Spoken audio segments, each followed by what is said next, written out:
across the UK, on DAB+, on your smart speaker, on your smart TV, and on your side. This is Talk.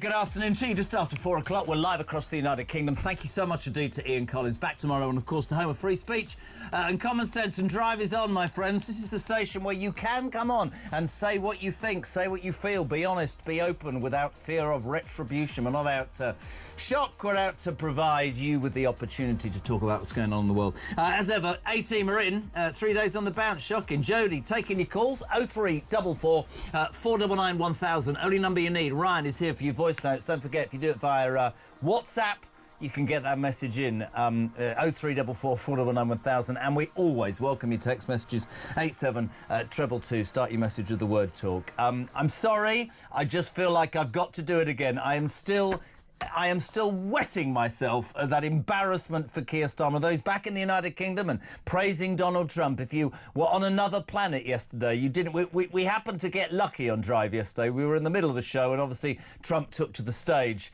The way he dissed our Prime Minister, for me, is possibly one of the most embarrassing and humiliating things ever. It's only 20 seconds, but if you haven't seen this, pin back your luggos or get your YouTube on. Go! United Kingdom. Where's United Kingdom? Where's my friend? Where? Come here. Is everything going good? Very good. It's very nice that you're here. These people all came in like 20-minute notice, and I think it's fantastic. And we have so many others, and just so many others. And sent back from the lectern, you didn't win a prize in the school awards. Well done. Go and stand at the back of the queue. Fantastic. Thank you for your response to that. Today, of course, he's back in the United Kingdom from the Commons, talking about how important Donald Trump was and how important the United Kingdom was. We'll ask our first guest that in a sec. Staying with politics, I don't know if you've heard the news, that illegal migrant has been jailed for 5 years for threatening Nigel Farage, a death threat. We know what has happened to several of our politicians. Of course, David Amess, Joe Cox. Frightening. This guy, 5 years. Farage has come out this afternoon and said this man should be absolutely and utterly deported straight away. This is Nigel Farage responding to the fact this guy got 5 years in prison. Shouldn't he be gone? See what you think. Strange twist at the end, when he was after the sentence, and he was speaking from the dock, trying to be heard, making it perfectly clear that he'd rather go back to Afghanistan. Now, in Germany, there are plane loads of people going back to Afghanistan. I wonder if in 18 months' time, the only thing that stops him being on our streets is we have some kind of deal with Afghanistan. I doubt it, but at least it's a possibility, and the Germans have shown us what they can do. Does make you think, doesn't it, peeps, right? So a migrant gets into this country illegally because the pull is so great and we're soft. He commits a pretty heinous crime. Our legal system spends money finding him guilty of threatening a UK politician. Whatever your political persuasion, we don't want to see that happen ever again. And we get to pay more tax for him to sit in jail for 5 years. Why, in the name of God, is that lowlife not thrown out of this country straight away? And then you hear what Nigel Farage said. The guy wants to leave because he doesn't want to sit in jail. But I thought he wanted to be here. A joke. 0344 499 1000. Text to 87222. The other story that will not go away for this government, and it should not, is and the Conservatives today pressing the Crown Prosecution Service. This is the story of the two, Christopher Cash and Christopher Berry, both up for, well, they were going to be tried for spying for China. There was almost irrefutable proof. The dossier had been prepared by the last government. Somewhere along the line, between the Conservatives losing the election, Labour taking power, the CPS came out at the back end of last week and said, this is collapse. We can't do this. The government won't help us. There's much recrimination. People are saying this is because the government don't want to upset China. What? So we're so interested in trade with a country we know is frankly dangerous, we're not prepared to actually prosecute people who are guilty, it would seem, of spying. Extraordinary. The Tories won't let go of this. My first guest this afternoon, Serena Duncan-Smith, former Conservative Party leader, I should say. We'll talk about that in just a tick. And also, this is Shabana Mahmood, ladies and gentlemen. I thought we'd have a bit of fun today. Shabana Mahmood is the new Home Secretary, and she's announced that migrants will need to not only speak and understand English, but to an A-level standard to work. The Home Secretary is to raise the bar from the current GCSE standard of English as a foreign language to the equivalent of an A-level. The current standard is seen as too basic to allow integration to work. Goodness me, who'd have thought a Labour Home Secretary would be doing this? So I've got me English grammar A-level paper. So if you come on today and you make a call, we are going to test out whether your grammar's good enough for you to stay. 0344, because you might be deported. 0344 499 1000. And as I say, Conservative MP for Chingford and Woodford Green, former Conservative Party leader. Delighted to say a very good afternoon to Sir Ian Duncan-Smith. How are you, sir? I'm very good, thank you very much, and also happily sanctioned by China. Well, happily sanctioned. Can I just check before we start whether you should in fact stay in the United Kingdom, Sir Ian Duncan-Smith? It's very important. I went to the gym. I go to the gym every morning. Could you change that to the past tense? Otherwise, I'm going to deport you. Sorry, what was it? I go to the gym every morning. What would that be in the past tense? I have been to the gym. There you are. It's right. Ian Duncan-Smith, you're allowed to stay. It's fantastic. Well done. Thank you for joining us, my friend. I want to talk about China, but I'd like to get your reaction, if I can, to that story about Nigel Farage. When politicians are threatened with their lives, and we know about that poor man in Southend, and Joe Cox as well, and Farage has stuff thrown at him. I know there was that case. You, I'm sure, have experienced this over the years.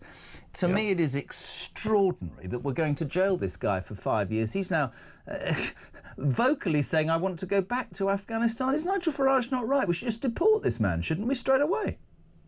Yeah, the whole issue about this does seem to me to be rather stupid. So I've had death threats, both when I first started in politics and more recently, the last few years.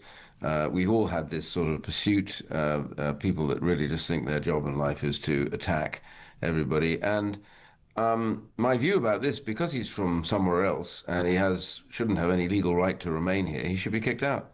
I agree with Nigel about that, and I'm astonished that we'd want to keep him here, because 5 years at Her Majesty's pleasure is going to cost the equivalent of sending him off to Eton, big public school for 5 years, where basically he's just wasting our money. So kick him out to Afghanistan. He may not last very long there, who knows? But, that's his problem, not ours. I completely agree. It does come to something, doesn't it, when this once great proud nation of ours is actually saying to a convicted criminal who wants to go home, no, you're going to stay. We seem to have everything round the wrong way. We seem to allow people to come in who shouldn't be here, and then we'll make excuses to keep people who also shouldn't be here and want to leave. And it's an extraordinary... my worry is what happens to him after 5 years.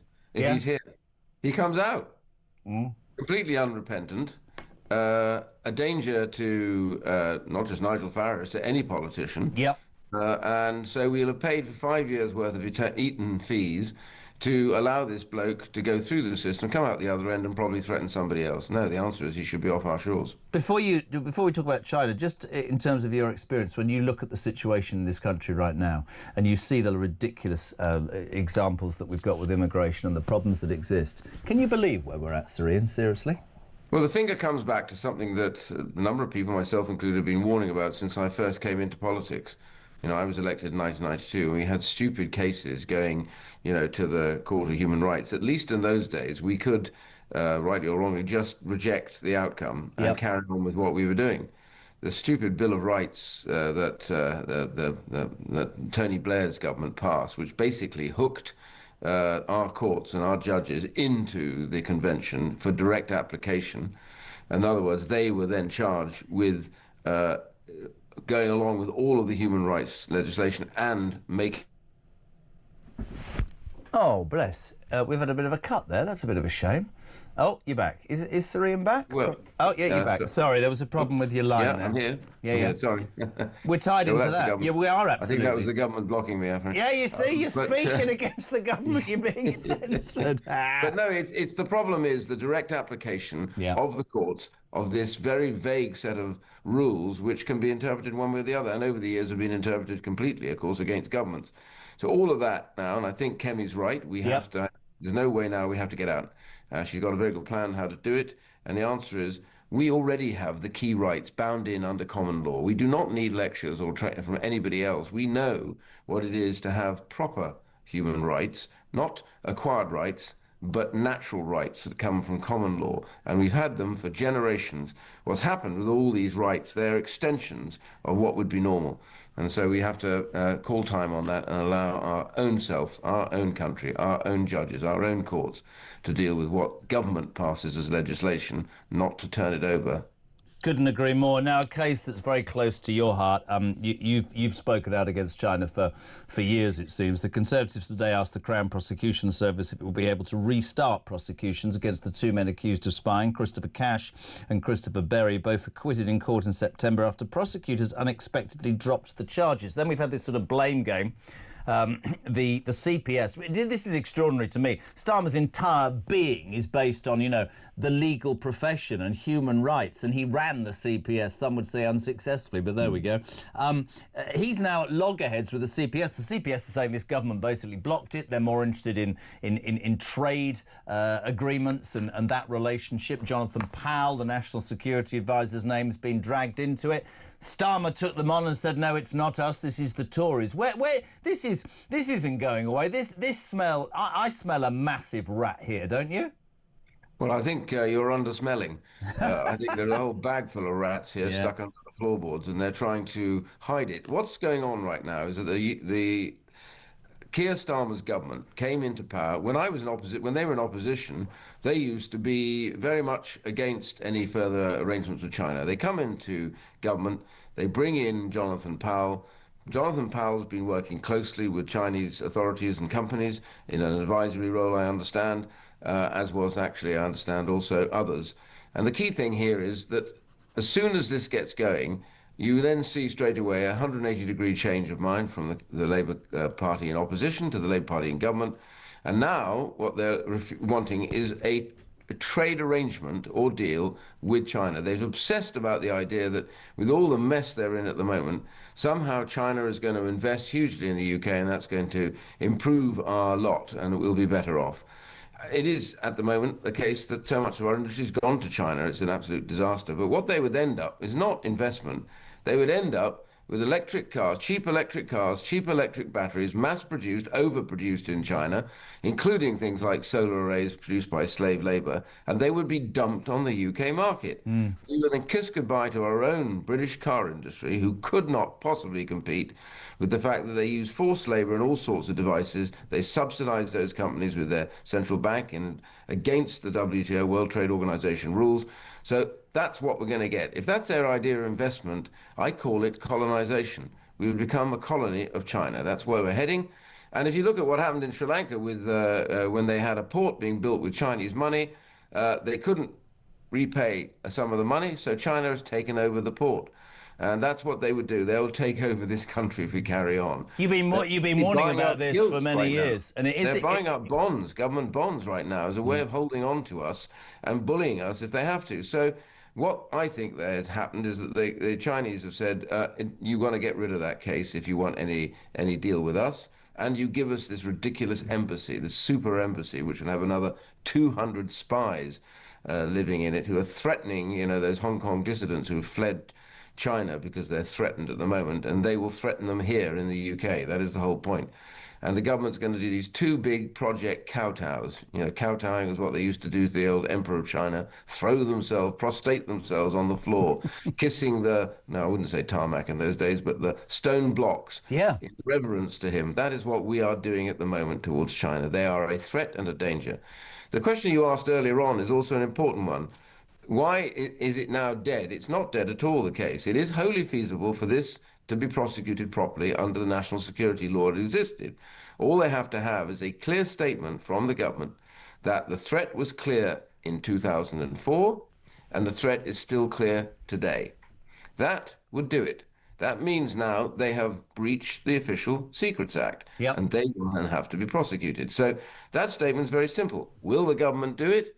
well, God knows really with this lot. I mean, it's just a case of desperately trying to deny everything that's gone wrong. I did a comment yesterday, by the way, in the House of Commons, and I said, this is astonishing, really. They're blaming each other, saying it wasn't us. And Jonathan Powell, the National Security Advisor, by the way, who's supposed to be the senior person, I'm told that he couldn't deal with any of this because this were matters of substance, and he doesn't deal with substance. But the deputy, his deputy, can deal with substance, but he can't tell the National Security Advisor what he's dealt with, apparently, because he can't deal with substance, but he can deal with substance, which means basically, as clear as crystal, the government is off the hook. Is it? Is it? Well, that's what they said. You couldn't can believe. I ask it? You're used to this, right? So for us mere mortals, there you are in the comments.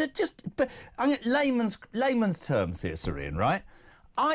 I've made no secret of the fact that I voted Tory all my life and stopped listening to your party, right? And I think millions of people, I think you could have offered them millions of pounds each and they'd have gone, we've stopped listening to you after 14 years.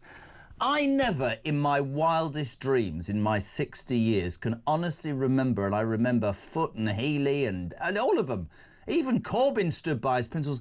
This lot are a shower. I mean, you must have seen, this video that I put out there. Yeah, the way he behaved, the way he was treated by Trump yesterday on the world stage, we had thousands of people messaging us saying, what has happened to this great country? We have a government that seems to have no direction, is simply reactive rather than proactive, and a prime minister who spent his entire time coming into power saying, I'm going to clean up, it's going to be honest, mature politics. They are as duplicitous and as bent, excuse my French, as any government I could possibly ever remember in my 60 years. Every day there's some massive cover-up, lie, strategic mistake. Phillipson on Sunday, we've been instrumental to making that happen. We had a spokesman for the Israeli embassy yesterday saying actually France and Great Britain, by recognising Palestine, nearly put the mockers on the whole deal, for Christ's sake. That's why Trump doesn't like him. I find myself embarrassed watching us on the international stage now. Yeah, I did watch it. I watched that ridiculous kind of craven position. Trump said, UK, where's the UK? Yeah, looking it's behind you, yeah. And then he he looks behind him and he says, oh, hello. And then suddenly he finds Starmer coming towards him. Hello. And he must have looked at him and said, what the hell are you doing? And he says, everything going okay? Yeah, okay, anyway, let's move on. And so then what does he do? If you look at his face, he walks backwards to his position, and then he looks like someone's pushed a lemon in his mouth. Yeah. He's got this sour pout because he's basically been trashed. And the answer is, sucking up to him like this is astonishing. I've got the pictures on here at the moment. Yeah, it's on. Here If you watch go away. now he's turned away. Watch what happens. He turns round, look at his face.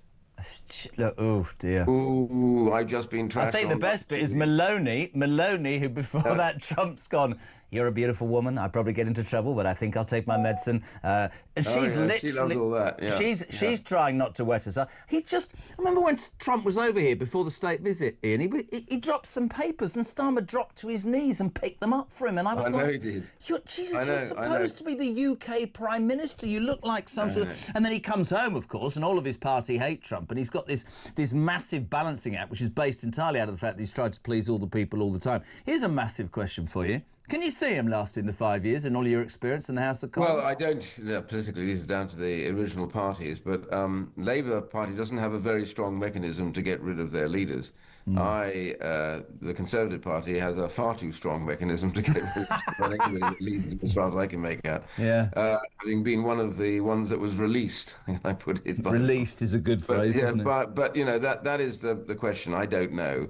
What I do say is this government's peculiar because I would never have accused. I didn't agree with the Blair government in a lot of what they did, but I would never have actually accused them of being reticent or stupid. I do think the charge stands, I'm afraid, for much of what this government's got up to. You look at the mess they've got into and one crisis after another. These sort of things normally happen in your second, certainly your third year. Halfway through. In your first year. That is the whole bit that throws me completely, is that this is the kind of dissension, disagreement, splits in the backbenches that you normally see when you've been in power a lot and you're under the cosh. I thought it was a bit trivial at the beginning when it was about Lord Ali and the glasses and the suits, and I thought that's probably the best. But you're absolutely spot on. On a daily basis, if it's not Mandelson, if it's not Rayner, if it's not Trump. There's just Not the spy case, you know. the spy everything case. they A touch. woman, Sue Gray, who was in charge of the first 100 days, had gone before 100 days. We're up extraordinary mess. I know, and it's a whole lot of power shifting going on unnecessarily. Then they have this suddenly, oh, we're going to restore our fortunes by a massive reshuffle. Yeah, I could have told them, reshuffles don't change the dial on anything. No. Not even on your damn watch. I mean, literally nothing changes because nobody's heard of half of the people in politics who are below the rank of prime minister 9 times out of 10. So when you change, you know, so-and-so for someone else, then they go, what the hell? And all you end up with, you go 4, 5, 6, 7 months in charge of a department. You go, a new one comes in. When I was there for 6 years. When I left, the average for a Secretary of State for Work and Pension was 6 months. Ridiculous. You don't get to find the lavatories in 6 months. I mean, it's ridiculous. So who runs the government? The civil servants run it. Because they never have any minister making decisions because they're all gone and change endlessly. And we have a bonkers way of doing this in British politics. In Germany, they don't change their secretaries of state from the moment they're given the job until either the end of Parliament or they want to step down or they've committed a misdemeanor. That is the rule in Germany. And we wrote that constitution for the Germans after the war. You know, but here, you change them faster than you sometimes change your underpants. Well, I think I'd change my underpants more than every 6 months. But Ian, absolute pleasure to have you on. But I have to just you passed the A-level test. I do need to ask you this. I know you're in a hurry. Kemi Badenoch, has she turned a corner very briefly? Were you impressed last week with the speech about stamp duty? I was impressed very much with the speech, not just because it was about stamp duty and good politics and the commitment to coming out of the Convention of Human Rights, but I think it was important for the public to get a view of who she really is. And she is somebody who is passionate and clear, but also she has a good sense of humour on her. And you know, she can see the stupid or the funny side of things. And so to that extent, I think that came across. Does that mean we're on our way? No.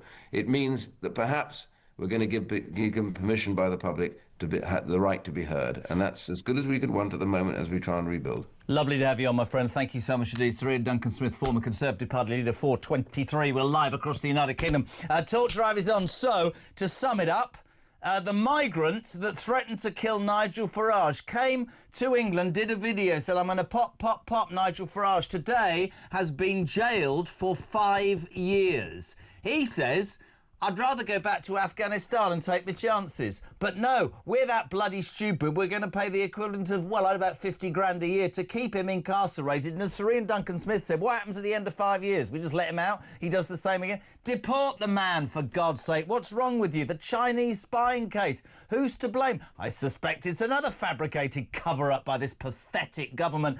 People are still saying, can you please play that clip yesterday again of Trump dissing, basically giving Keir Starmer the biggest bloody... We'll go to the break in a sec, we'll do that. And also, big news today. Shabana Mahmood is the new Home Secretary. Many say she'll be the next Prime Minister. God, I'm leaving.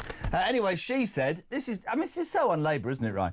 Migrants will need to speak and understand English to an A-level standard. So everybody that's coming on today, guests, callers, has to pass this English grammar answers and questions. Otherwise, I'm going to have you deported. Ian Duncan-Smith has managed to survive. Will Jack Elsom, the political editor of The Sun, will he pass his A-level English? Because if he doesn't, he's going back to Eritrea. We're back in 3.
there was a real risk that what has happened, as I said, in around 50 Tory councils and 35, 40 Labour councils over the last decade would have happened in reform councils as well. So the problem at the moment for local councils is the vast majority of what they are delivering and their budget are social care. That is controlled by this Labour government and not by local councils. And so it is a great testament to them that they've managed to find the savings to plug the hole that this awful Labour government continue to leave in them.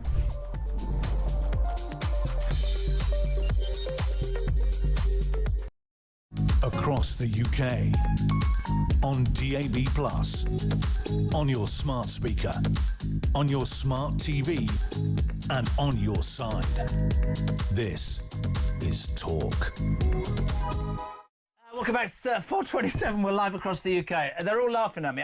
I should share this with you because this is genuinely true. Letter arrived this morning. Not that shocking. Jeremy Kyle, we'd like you to do jury service in Bournemouth, right? On the 8th of December. I'm not allowed to say this. 8th of December, 10 days, 64.75 a day. Are you joking? I don't know. 64 quid a day, right? I said to Vic, I can't do that. We're going to Euro Disney. We've got the Carol service for News UK. I'm taking them all out for dinner. Get stuff. I can't. Me? Can you imagine? You're on trial for murder and Jeremy Carr comes. Anyway, so I rang up and he went, oh, no, we shouldn't have sent that to you, Mr. Carr. Thanks very much. He said, what will you do? All right, OK. So no jury service for me. 0344 419 1000. Mel's in Wallingford. Talk. Starmer is the salt buy of politics. What does that mean? Is that the bloke that does the steak with the salt? Why is that in? I've no idea. Margaret, it was like Eurovision yesterday, Jez. 79-year-old Donald Trump, head judge, master of ceremonies. UK, where are you? Nil points. Starmer's face was a bleeding picture. Craig Brown, I loved the clip of Trump and Starmer that's being shown. It seems like Trump is saying to Starmer, welcome to the peace talks now. Peace off, go to the back row. Oh, that's very clever what you did there. Graham Pack, listening to the way many of the Labour MPs speak, they would be lucky to even pass their GCSE English or GCS maths, yes. Steve Chandler, Starmer looked like the kid in school playground that no one wants to pick on, yes. But that's why he was a goalkeeper. That's why Starmer's a goalkeeper, right? Because nobody wants to pass the ball to him. There you are. See, fact. I bet that's true. Is Starmer going into Panto this Christmas? Where is the United Kingdom? He's behind you. See how my brain works, right? It's probably the ADHD, according to Ricky. This is a good one. What part should Keir Starmer play in the Christmas Panto? 87 treble... Is it? What is it? 8722. 8722. Starting message with their talk. There'll be a prize. I don't know what it is. Not much. 8722. What part should Keir Starmer play in the Christmas Panto? Jody says he should pay the donkey. Not that he's hung like one. Jez, your commentary yesterday was the best thing ever, and although I've seen the Starmer shame clip now many times, it makes me laugh that loud. Brilliant. Well done to you and POTUS. Stephen, highest inflation in the G7 at last, something we're good at. We should rejoice. Stephen's in Belfast. Yeah, it's not like anything's going right. Inflation, immigration, poverty, it's a bloody nightmare. Stuart in Perthshire. Trump has had his second state visit, so Starmer is of no use to him now, and he can treat him with the contempt he deserves. So while you do that, right, what part should Keir Starmer play in the Christmas Panto? 8722. Got a voice note from Big Al in Swansea. Go. Yes, outstanding comedy gold yet again from the buffoon in number 10. Well done, Donald Trump. As he said later on, I don't deal with weak men, and he knows he's a weak man, isn't it? He don't forget. Remember a few years ago, Starmer says, I'm anti-Trump. He's more a professor of anti-Trump. And what did he say? The world is more dangerous with Trump in it. Well, lo and behold, Trump has sorted about 6 wars since the last month. He's stopped, saving hundreds of thousands of lives. Well done, Donald Trump. And Starmer needs to answer all this Chinese spying. Don't forget that. There's always smoke screens of this scandal every week with him. The thing is, you see, I know why he sent a voice note, so he doesn't have to do the English grammar test, because today Shabana Mahmood, the Home Secretary, has announced that nobody will be allowed to stay in this country unless they can speak and understand to an A-level standard English. We say a very good afternoon to the man who at the moment is the political editor of The Sun and at the moment lives in the UK. Jack Elsom, how are you? Good afternoon, Jeremy. Yeah, a bit daunted, actually, by this potential test. OK. Complete the sentence. If it's something's tomorrow, we'll stay inside. Rains. Very... Look, he's Very good. Now, I thought it was a trick question. it is so no. blatant. I'm just. This is true. Okay. Right. I not seen him since last year. Correct that. I not seen him since last year. I have not seen him since last year. Ladies and gentlemen, I don't think this is A-level English questions. I did an A-level English grammar and, practice. I don't think I got much of these. Don't you listen, I'm not a journalist. English grammar practice, A-level. This is the standard. This is what you have to be able to do. I go to the gym every morning. Put that in the past tense. I went to the gym every morning. That's what you have to do. I can't imagine many migrants would get that wrong, would they? I don't think so, but I think that an A-level in English language isn't even worth the paper it's written anyway. People that do English literature, I think, are a cut above. Is what I would say. Get them doing Shakespeare instead. See what it is about Elson. He's classy. See, he's just put that in because he knows I didn't do English literature. Jack, yesterday yes. We had a bit of fun with this video, and it's gone. Literally viral, millions. I've got to play it again because I've been asked by so many people. I just decided to do a bit of commentary for about 70 minutes. For all of you asking, this is the moment that POTUS, basically gave Keir Starmer a second one. Have a watch, have a listen. United Kingdom. Where's United Kingdom? Where's my friend? Come here. Is everything going good? Very good. It's very nice that you're here. These people all came in like 20-minute notice, and I think it's fantastic. And we have so many others, and just so many others. And it's gone. You're a political editor of the best newspaper in the United Kingdom. That has to be one of the most humiliating moments, all joking apart, I have ever seen in my 60 years. Yes or no?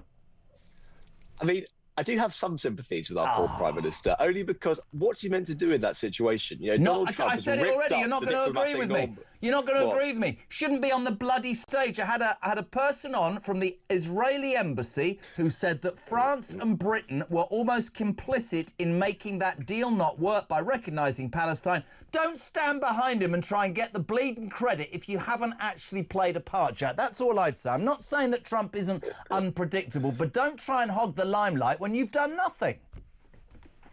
Yeah, no, listen, I agree to a certain extent, and the Sun ran a funny meme today, and it's in the newspaper about Keir Starmer being the John Terry of this peace deal, essentially putting in all of his shin pads and kid afterwards, having not played a single minute of the 90.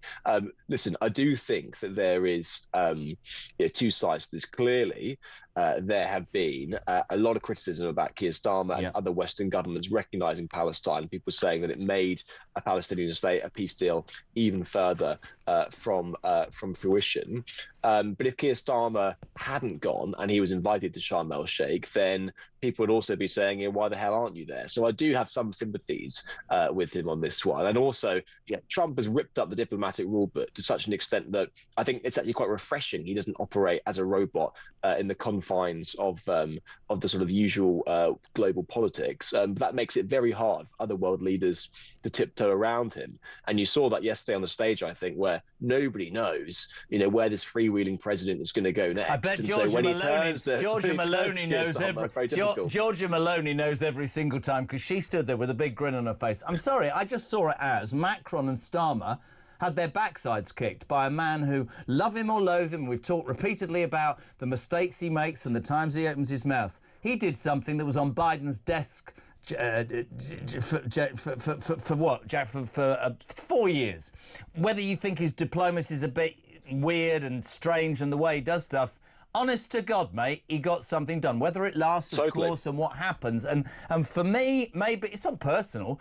I just see a robot. You use the word. I see a man who does not exude any confidence, he's got no aura. And I'm being honest. That reminds me of the time I remember Michael Foot, you weren't even born, in his donkey jacket, and everybody went, can you imagine that representing the United Kingdom? It's just nothing about the man, OK? Yesterday was with Harry doing his show. The day 100 years old Margaret Thatcher would have been, love her or loathe her. She had a presence. Ronald Reagan had a presence. Even Tony Blair had a presence. Boris Johnson needed a haircut, but he had a presence. There's just nothing about this man. And of course, and then you come home like today, highest inflation in the G7. Nothing works under this man, and I think people are, judging by the response we had yesterday, mate, just fed up to the back teeth and embarrassed. Yeah, I think you can have but you have two things in politics really with with leaders. You have them as the personal, and sometimes you can have fantastic political orators and fantastic politicians in and of themselves with great personalities, but maybe the policy lets them down. Or you can have very managerial politicians who aren't naturally, drawn to the limelight, and they're not very, verbose, and they're not like great ralliers and the rest of it, but they actually get the policy right. I think the problem for Keir Starmer at the moment is that he's got neither of them. He's not, I think by his own admission, the best orator. He's not fantastic at giving a speech which rouses people and takes people with them and explains articulately what his government is for. But he also, you're right, is having serious problems on all of the main policy areas, whether that's immigration, whether that's the economy, whether that's crime, all across the board. People seem to be very peeved with this government. And so when you have someone like Trump, who you're totally right, is a Marmite character, but actually has the force of nature and the political will to butt heads together and get things done, then clearly people will look across the Atlantic and go, that's what we need a bit of. And listen, we're not America. We don't wield the same sort of, clout and firepower on the world stage, but let's get a bit of, fire in the belly and a bit more gumption, I think. And that's what people are looking for. No, I agree. And then you come back here today.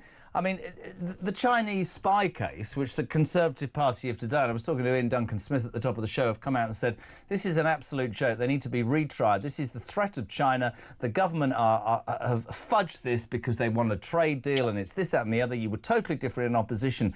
That's not going to go away. And so in my head, I go, appalling judgment with Mandelson. Held on too long for Rayner. Another example, Jonathan Powell. And then you look at all the domestic stuff. What was it, Phillipson on Sunday going, no, she doesn't sound like him. We were very instrumental. No, you weren't. And I don't think I've seen a more ineffective Prime Minister. Sorry, maybe I'm too outspoken. I think he's ineffective. I think I'm not even being rude. There's nothing, there's no vibe, there's no oomph, there's no finger on the pulse. He's a wet lettuce man. Lettuce, obviously, Liz Truss, but there's just nothing that makes me feel like falling behind the bloke. He might not be the sharpest, in the tool. He's a tool. But at least he's got our interests. I don't even feel that. I feel like he says anything just for the bleeding sake of saying it, Jack. I really do. Really? Well, listen, the polls back you up at the moment because he is the most unpopular Prime Minister on record, according to the opinion polls. I think there's probably several things that lie behind that. One is that, their government, the wheels fell off it very quickly after they got into office. They had all sorts of scandals that we don't need to rake up now, but clearly it saw trust fall off a cliff very soon after that election. But also, many people are asking, what does Keir Starmer really stand for and what's the defining mission of his government? Because if you look at prime ministers in the past, you had someone like Tony Blair who made it his mission to fix public services. David Cameron was all about getting the deficit down. Boris Johnson was all about driving Brexit through. And it seemed that Keir Starmer won an election on just not being the Tories. And when the Tories are out of the picture, then what is there left? You have Morgan McSweeney who's trying to get him to blunt the reform vote, but clearly, you're not going to be as good as Nigel Farage at being Nigel Farage, and therefore you don't see anything really which resembles a sort of coherent direction about where you want to go with this country. And it does seem to be contradiction after contradiction. On the one hand, you're trying to talk tough on migration, the next day you're basically saying that reform policies are racist. And so it's very difficult, I think, for a public who are watching. And let's be honest, most of the public do not follow the twists and turns of everyday politics like we do. We're political junkies, but what they sense from people is a vibe, and the vibe I think from Keir Starmer at the moment is, what are you doing? What for? I don't really understand. Completely with you, mate. Completely with you. It doesn't always have. It doesn't always have to be detailed. You need to be able to take the public with you. Just before we let you go, you're a brilliant, brilliant man. Nigel Farage today, the Afghan migrant jailed for 5 years for threatening to Nigel. Nigel's come out this afternoon and said, "Why are we paying for 5 years for that man who's freely admitted he'd like to go back to Afghanistan?" Sir Ian Duncan Smith said, "Deport him now," which is what Farage is saying. It's extraordinary, mate. Why are we paying to keep this animal in jail for he's threatened to kill somebody? Look what happened to Joe Cox, David Amos, all those people. This is really frightening for politicians of all parties. Yeah, I think the Home Office will probably be acting on this, and I imagine they will be deporting him actually before he serves most of his sentence with this one. It's always a balance, because what you don't want is someone to come over here, commit a crime, and then essentially they're let back free to their own country without having any repercussions, right? If someone came over here, murdered someone, and then suddenly they could go back to their home country and walk the streets, I don't think no one would think that's acceptable. But I think that you're right with a case like this. Just get him out. You know, like no one wants to be paying for someone like that out of the taxpayer pot. But on the broader point, it goes to the heart of what people like Nigel Farage, people like us at the Sun have been saying for a long time, is that nobody really knows who these people are that are coming over. And, having a migration crisis, which is also a national security crisis, and labeling it as such, does seem to be getting, nearer now, I think, to what has to happen, because often these people will chuck away their passports. They might even stub out their fingerprints with cigarette butts, and having no idea who they are. Clearly, you're going to get people, maybe some of them are genuine refugees, most of them are economic migrants, but worse than that, you're going to get a lot who are genuine threats to national security, and politicians like in this case. Mate, it's great to have you on. I know how busy you are. There you are in your massive office there. I know you said little. Thank you. And we know you're very busy. We appreciate it enormously. The amazing Jack Elson, who passed the A-level test. By the way, in the next hour from 5 o'clock, we'll get a reformed view on that threat to Nigel and the jail. Sarah Pochin, MP for Runcorn and Helsby. Charlie Rowley on the way. Everybody that comes on this show, which is why nobody's ringing right now, you've got to pass the A-level test or you will be deported. 0344 499 1000. Tour drivers on.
Across the UK, on DAB+, on your smart speaker, on your smart TV, and on your side. This is Talk. Welcome back, 4:45. We're live across the UK. It's like putting your favourite jacket on. Charlie Rowley's in the building. Thank you very much. Hello, darling. How are you? Hello, very well. Very voice note time. Sam on that scumbag that threatened Farage. Go. That bloke that threatened Farage, 5 years. Give him a choice. Say he either serves the 5 years or he forfeits all of his belongings and money that he's got in this country and pays for his fare straight home and leaves the country today. We should deport him, shouldn't we? Well, yes, we don't want foreign criminals in our prisons. And I think you'll find that's a reform policy. Well, and I think most people can get on board with that. I think, why should we be why should the taxpayer be funding for people that... Isn't it extraordinary that we now have a government that doesn't seem to be able to stop people coming, and when they're here and they want to let go, this bloke wants to go back to Afghanistan, I'd put him on a boat tonight, right? They don't seem to want to allow that either. I just don't understand the policies. No, I mean, the flip side, momentarily, is that I wouldn't want to see someone who is just deported not serve a prison sentence. I wouldn't want them to be allowed I don't want to pay the tax for that scumbag to stay here on our money and our time. I know. No, and I feel that too. But I think can you imagine if he just was walking scot-free back in Afghanistan, particularly if you were... That's their problem. I'm not bothered.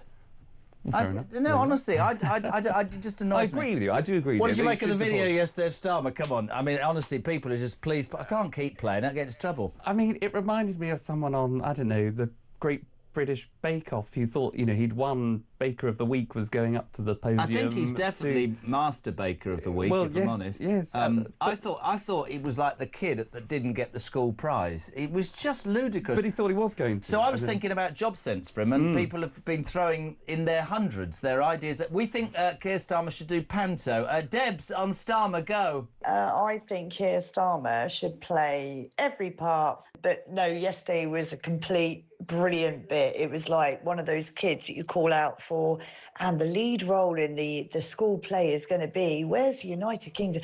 Oh, no, sorry, mate. Bugger off, I've got better options. The man is an imbecile. Keep up the good work. You're absolutely amazing. Take care. And did you know you've just turned 60? Wow. Graham's in Bushy. The has-been stalk. That's quite good. Adrian says Starmer should be the donkey's back end because he's full of... Yeah, OK. John Hickson says Starmer should play a toilet role because he keeps getting wiped and flushed away by the big Don. Starmer should play Widow Twanky without the T. Can't you see the resemblance, says Sean from Aberdeen. Jackson Gravesend. JK, Sir Keir starring in Pinocchio as Pinocchio. Donald, I mean Mr. President. I'm a real toy. I mean boy. Hayley's in Surrey. Starmer should play the ghost of Christmas past. Lovely. Joanna from Salisbury. Starmer in panto. The apple Snow White eats. Starmer could be the slug in the apple that poisons everybody. Oh, God. Dean's in Kegworth. Do you know, Jez, great show. You are hilarious. Are you on drugs? No, I'm not on drugs. Simon Dinage. Kieran Macron could be the two ugly sisters. Yeah, he got a telling off as well. Starmer Trooper should play the innkeeper. No more rooms. You could still come in and stay in a posh hotel. Oh, sorry, I mean the stable. That's very good. Margaret. Starmer, a goalkeeper in shorts. You make me feel sick. He could play the mat that everybody wipes their feet on, says Dave in East Yorkshire. He's not very popular, is he? He's not, and I would add a couple to the list. Dumbo springs to mind. Very good. Dumbo, yeah, or Baron Hardup. Baron Hardup, particular favourite of mine. Yes, I bet it is. I don't know what it is. I just watched that yesterday, and I wouldn't mind, right, if he was or had an angle on what's going on in this country. Today we find out we've got the worst inflation in the G7 for the next 2 years. Unemployment, a massive, massive problem with social care, a huge problem with the benefit system, a pathetically inadequate army, police who don't arrest you, they arrest the victim. He's crashing down on free speech. He wants to bring in ID cards. We're a laughing stock abroad. And at home, I don't think I know anybody, even Labour supporters, they go, this is frankly embarrassing. No, you're absolutely right. The one thing that Labour promised us at the last election was growth. And to be fair, they've delivered. But they've delivered growth to Nigel Farage's audience. Growth of his polling, but growth in terms of the unemployment, growth in terms of the reach over of the state, growth in terms of your taxes, growth in terms of inflation, growth in terms of the number of people that are just slowly, or in fact not slowly, rapidly, feeling that this man has got absolutely no idea what he's doing. It's a totally rudderless leadership, politically devoid government that doesn't know what it's doing. And we've got the budget in just a few weeks' time. Which is this the 26th of November? Yeah. One out, all out. Last one to turn the light. Honestly, what's that going to do? That is going to do, and I've got to go to a break, exactly what the Labour Party, and I said this before and I'll say it again, they have one policy and one policy only. Forget your growth, forget all of this. They only want to tax anybody, and I'm not talking about the super rich, I'm talking about anybody who's ever made any success of themselves. Small businesses, medium-sized businesses, entrepreneurs, self-made people, hard-working people, families who have saved, and have a pension. Well, screw you. People who have paid... That's all they ever do, Charlie. Yep. That is all they ever do. It is a taxing aspiration. They don't care for people who are working hard every day. There's always a different cause. I used to laugh at Mike Graham when he said this guy won't make 5 years. I don't think he'll make another year. Now, would you like a custard cream? Are you partial to a custard cream? Well, I'm very careful what I put in my mouth, but I'll take a custard cream from you, Jeremy. Is that okay? I'm looking around. I'm not putting it in your mouth. 10 to 5.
Where's United? I think that you can't legislate against stupidity, can you?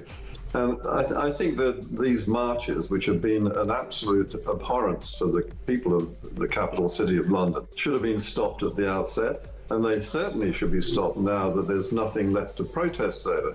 As you said earlier, there's a whole shopping list of things that they want, but they've all been settled, at least for the moment. There is peace, there is a ceasefire, the prisoners have been released. Yep. And so what are they protesting about?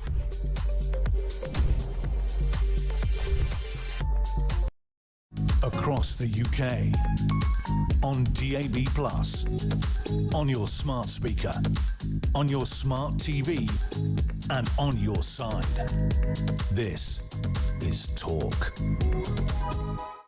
6 minutes to it's all going on here. We've got people saying, right, Dory, which John Dory from Norfolk, he says, I think Starmer should play Dick Whitlis in Panto, which is very good. JK, even at the height of the expenses scandal, I've never seen a government dissolve as quickly as this lot. A general election cannot come quick enough. Otherwise, this country is finished, says Roger in Hounslow. Starmer could play Puss in Boots, as he's in Trump's boots and he's a massive well, there you go. Becky's in Oxford. Hi, Jess. Yesterday was Starmer's Hillary Clinton moment. Absolute gold. It gets funnier every time I see it. Got a voice note. Lewis on Starmer, go! After watching yesterday's comedy on your show, which was just class, you have to ask the question, on an international stage, Britain is not at all taken seriously now. With a leader like that, that should be any signal to anybody in any party for his immediate removal, because obviously the precedent that's been set now, you can't undo that. You know, I think it's game over for him, and it needs to be honest, because that was a clear signal. If no one takes us seriously, you know, we've got nothing to go to the table with at this point. And I think that, Charlie Rowley, is a major concern to a lot of people. If we take the jokes aside, I wouldn't mind if we were sealing domestic success and were pariahs on the international stage, or if we were successful on the international stage, which would in itself detract a bit. We're not successful. This government isn't successful in any facet, is it? No, that's absolutely right. And I think the people around Keir Starmer have been telling him that actually, OK, there are lots of problems back home, understatement of the century, but where he might appear to be doing well was seen to be on the international stage, so getting involved with that coalition of the willing, and which what a ridiculous thing, the coalition of the willing. Can you believe that? But he was always seen to be, and he's always away. You know, it's breaking news when he's actually in the country. Don't want to be at home because he might have to talk to his wife. But no comment. No, exactly. Yeah. Why would you? And but obviously now, from what we've seen, going totally against what Donald Trump clearly had his hand very much on the tiller when it was coming to dealing with Israel and Palestine. But announcing or rushing to announce the recognition of a state, which Donald Trump did not want to see happen, which actually put people probably lives in jeopardy. To then have the brass neck to turn up and say, "Oh, well done, Donald. You know what a great show," and we helped in any way. You've nailed it. He's totally lost all credibility. Absolutely. Very quickly, a couple of things. Migrant who threatened Nigel Farage today, jailed for 5 years. We feel he should be deported. What about this Chinese spying case? This is not leaving Westminster. This is two people who were due to be prosecuted. Spies for China as good as done. CPS are saying government has blocked this because they're more interested in trade. This is astonishing. It's another massive cock-up. And I just heard, by the way, Starmer said, I've got total confidence in Jonathan Powell, my national security advisor. That'll be Tuesday. He'll be gone by Friday then. You can imagine, you know, and if you're Nigel Farage, if you're Kemi Badenoch, you should be, if you're Ed Davey or anyone with a brain cell, you should be jumping on this and recognising and holding the government's feet to the fire. You know, the CPS received the advice or written statements from the government. The government are blaming the CPS to say, well, actually, it was their decision. Which is ironic in itself because he's a bloody lawyer, man. Exactly. And the idea that this Deputy National Security Advisor, Matthew Collins, I think his name is. He's been created. He's a civil servant, unsackable effectively, whereas Jonathan Powell, special advisor, could be dismissed in a heartbeat. But the idea that nobody in government saw that advice before it went to the CPS and didn't say, actually, we need to be a bit stronger, or we need to set out the case that China is a threat to national security, as we've been saying for so long. We're just not writing it down in this document, which somebody knowingly would have known that the CPS knowingly would have known. that the CPS NHS I agree. couldn't then use that to prosecute these two or to have a case. So you've got two people, as you say, that have been found to be spying effectively on the government, not just on the government, but in the House of Commons, for goodness sake, in the building. And the case has collapsed because... I haven't got long, but I go back to it. You think, you were an advisor. You think that nobody's whispered in his ear, mate? Your ratings are in the loo. Yeah. This is another example. You're going to look like an idiot again. It's just common sense, man. There's no common sense. Exactly. And when you've had Rachel Reeves that went to China to try and drum up support and got back about, what, 60 million? It was peanuts in comparison Well, to what they we said 600, but she got the figure wrong. Oh, right. Well, well, that's what you get. When you've worked in a decade at the Bank of England. Or in not. HR. Yeah, exactly. Oliver Robbins, who's the chief diplomat, I think, or the head of the Foreign Office, is on a plane out there now to drum up more support and trade. The public can't be taken for fools, and this is what I think happens. No, I love Every week we come here, we talk about the way in which the government is trying to pull the wool over the people's eyes. It doesn't work. It won't work. That's why Nigel is doing so well in the polls, because people are looking for a leader. A leader, as someone who is strong, someone that can communicate. We've only got 25 seconds. Sorry. Did Kemi... brilliant. Did Kemi turn round her fortunes with the stamp duty thing or not? On a personal level, yes, but the party is still toxified. And it'll take a while. Ian Duncan Smith said, we just want to be heard. That's our next aim. Yes, we love having you here, Charlie Rowley. We love it so much indeed. We love giving you a custard cream. It's almost 5 o'clock. We're live across the UK on the home, actually, of Common Sense. Sarah Poshin, Reform's newest MP, Runcorn and Helsby up next. She'll have to pass an A-level English test or she will be deported back to Eritrea. News at 5 next.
across the UK, on DAB+, on your smart speaker, on your smart TV, and on your side. This is Talk.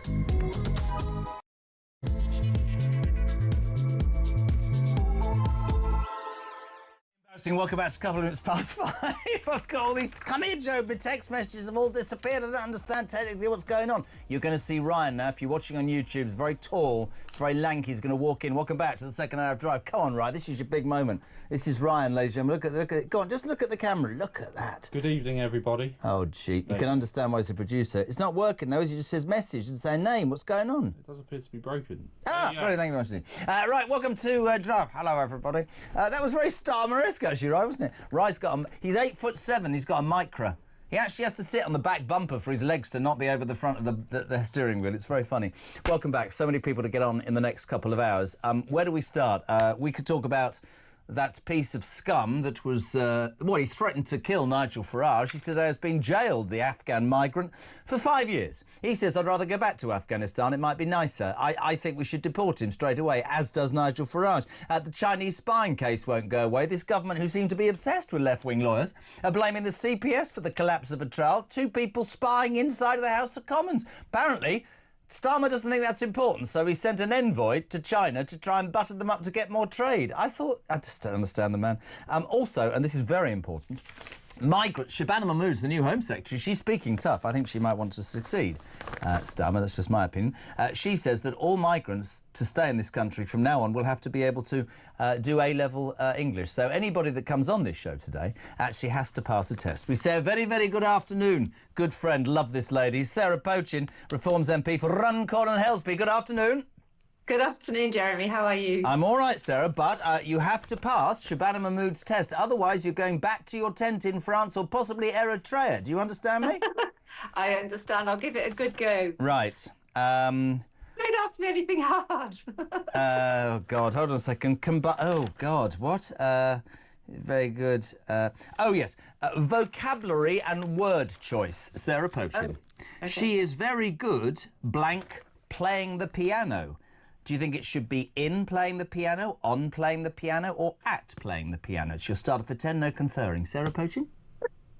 Can you actually believe this nonsense? This is true. That's not really an A-level English paper. She's very good in playing the piano. What do you think the answer is? In, on, or at? Ooh, it might be at. Right, good. And when we finish this call, I might say to you, I'm looking forward to see you soon or to seeing you soon. What do you think the answer should be? Do you know, I think you'll just be looking forward to seeing me, whatever the... I think you're right. But that, ladies and gentlemen, is supposed to be... That's supposed to define whether somebody can stay in this country. Let's get straight to it. I want to play you a clip of your boss, the leader of your party, Nigel Farage, outside the court earlier after that. I don't know what this Afghan migrant's called. Do you know what his name is? Sayers Khan, I've just been told. Yeah. This is what Nigel said. The bloke's been incarcerated for 5 years. We think he should be sent home. Have a watch there.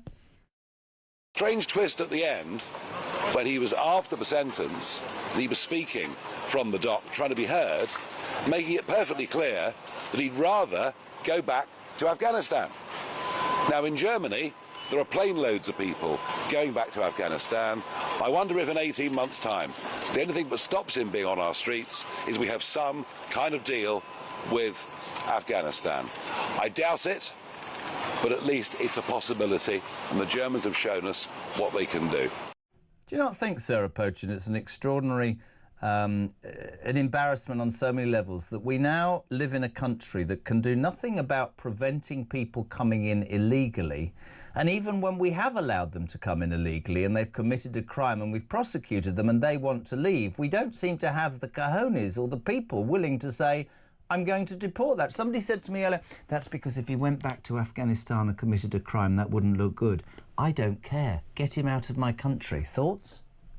Look, at the end of the day, this particular individual has 17 convictions in Sweden for criminal offences. He comes over here from Sweden.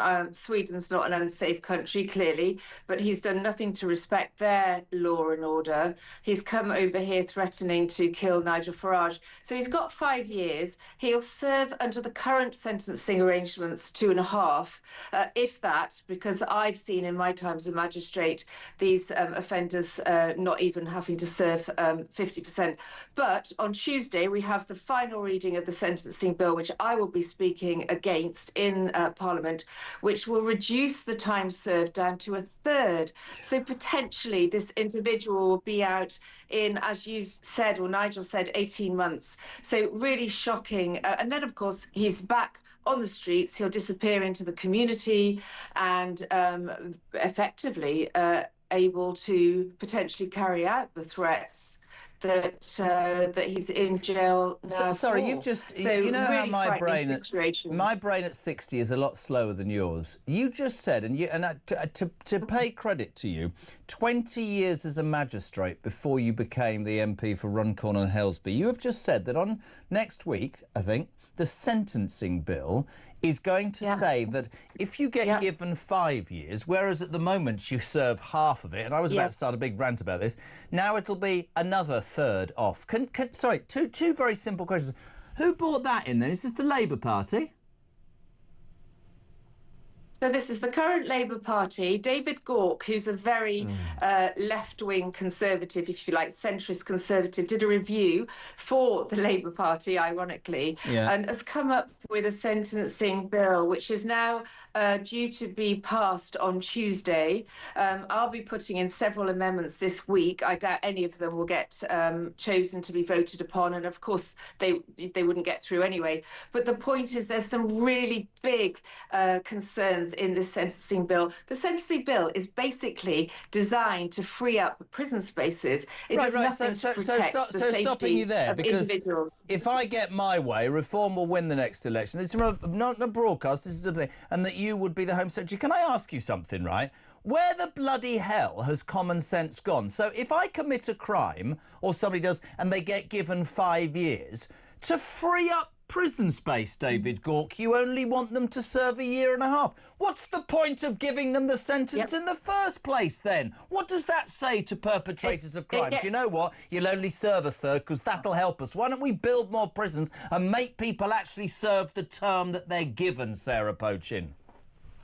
Well, what we should be doing, of course, which a reform government would do, is immediately deport all the foreign national offenders currently in our prisons, well over 10,000. That immediately frees up those prison spaces.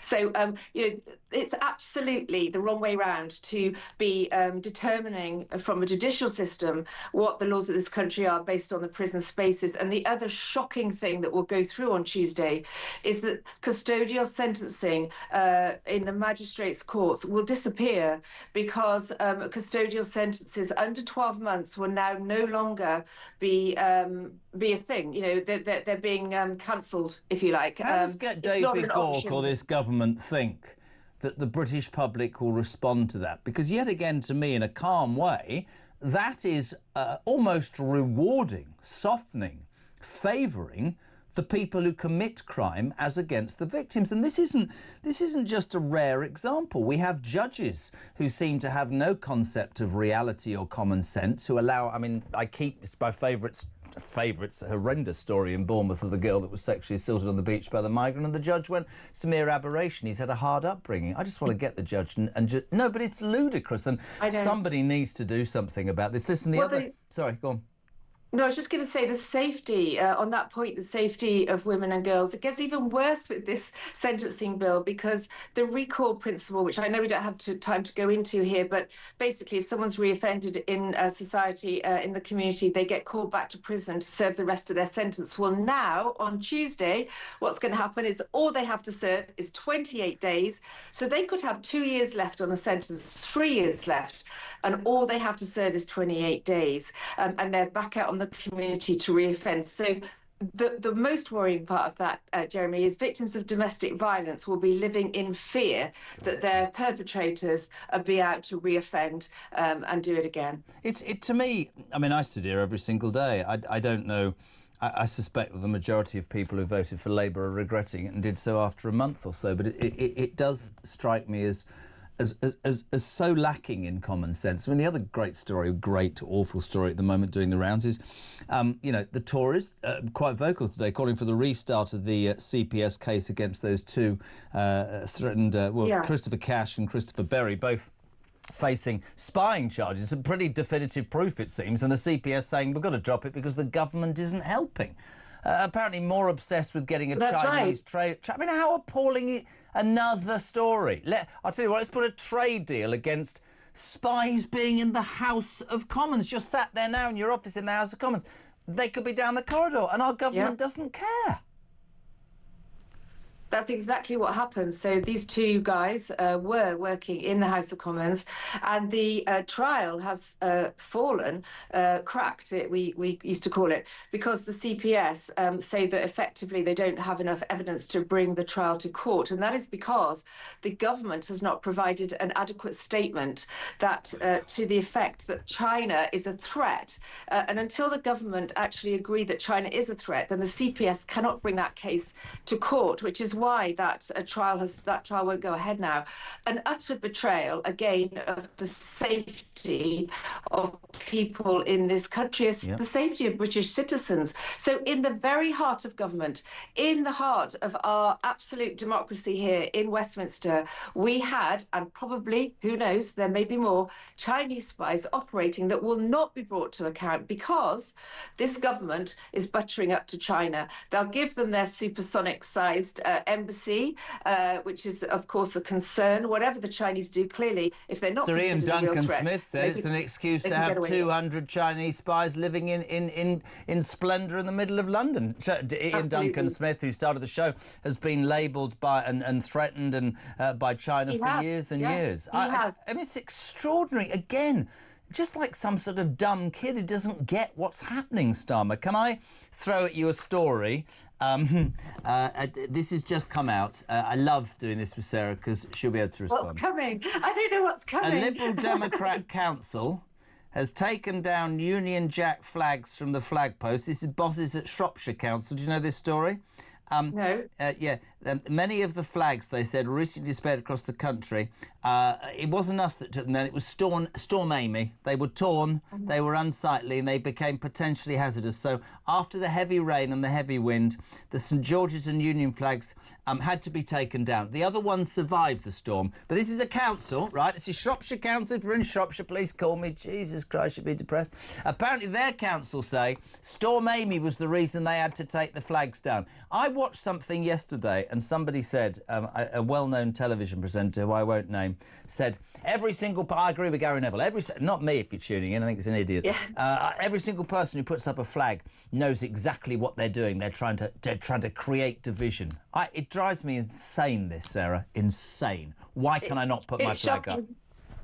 Do you know what? Out in my constituency on, I think it was Friday, I actually stopped the car because I was so overwhelmed. There were flags everywhere in one part of Runcorn, and I stopped. I did a video there telling everyone to be, loud and proud. I've got a flag in my garden. The flags are everywhere in Runcorn, and I absolutely love it. But the funny thing was, actually, they looked like they were at half-mast, and I went into the local co-op and I said, is there a reason the flags are all at half-mast? And they said, no, it's just the length of the ladder that they've got. That's as high as they can get them up the We need to buy them a new ladder.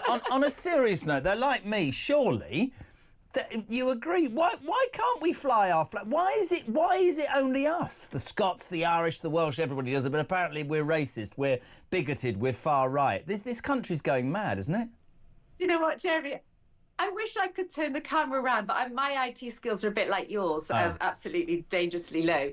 But in my office, I'm just looking over the back of the camera here. I've got 4 Union Jack cushions. I've got a massive Union Jack on the other side of the wall here. Us at Reform, we are always flying the flag. Good for you. Now, yesterday was a pretty tumultuous day for us on Drive Time because we were just merrily doing the show and Trump called all the world leaders onto the stage at Sharm el-Sheikh.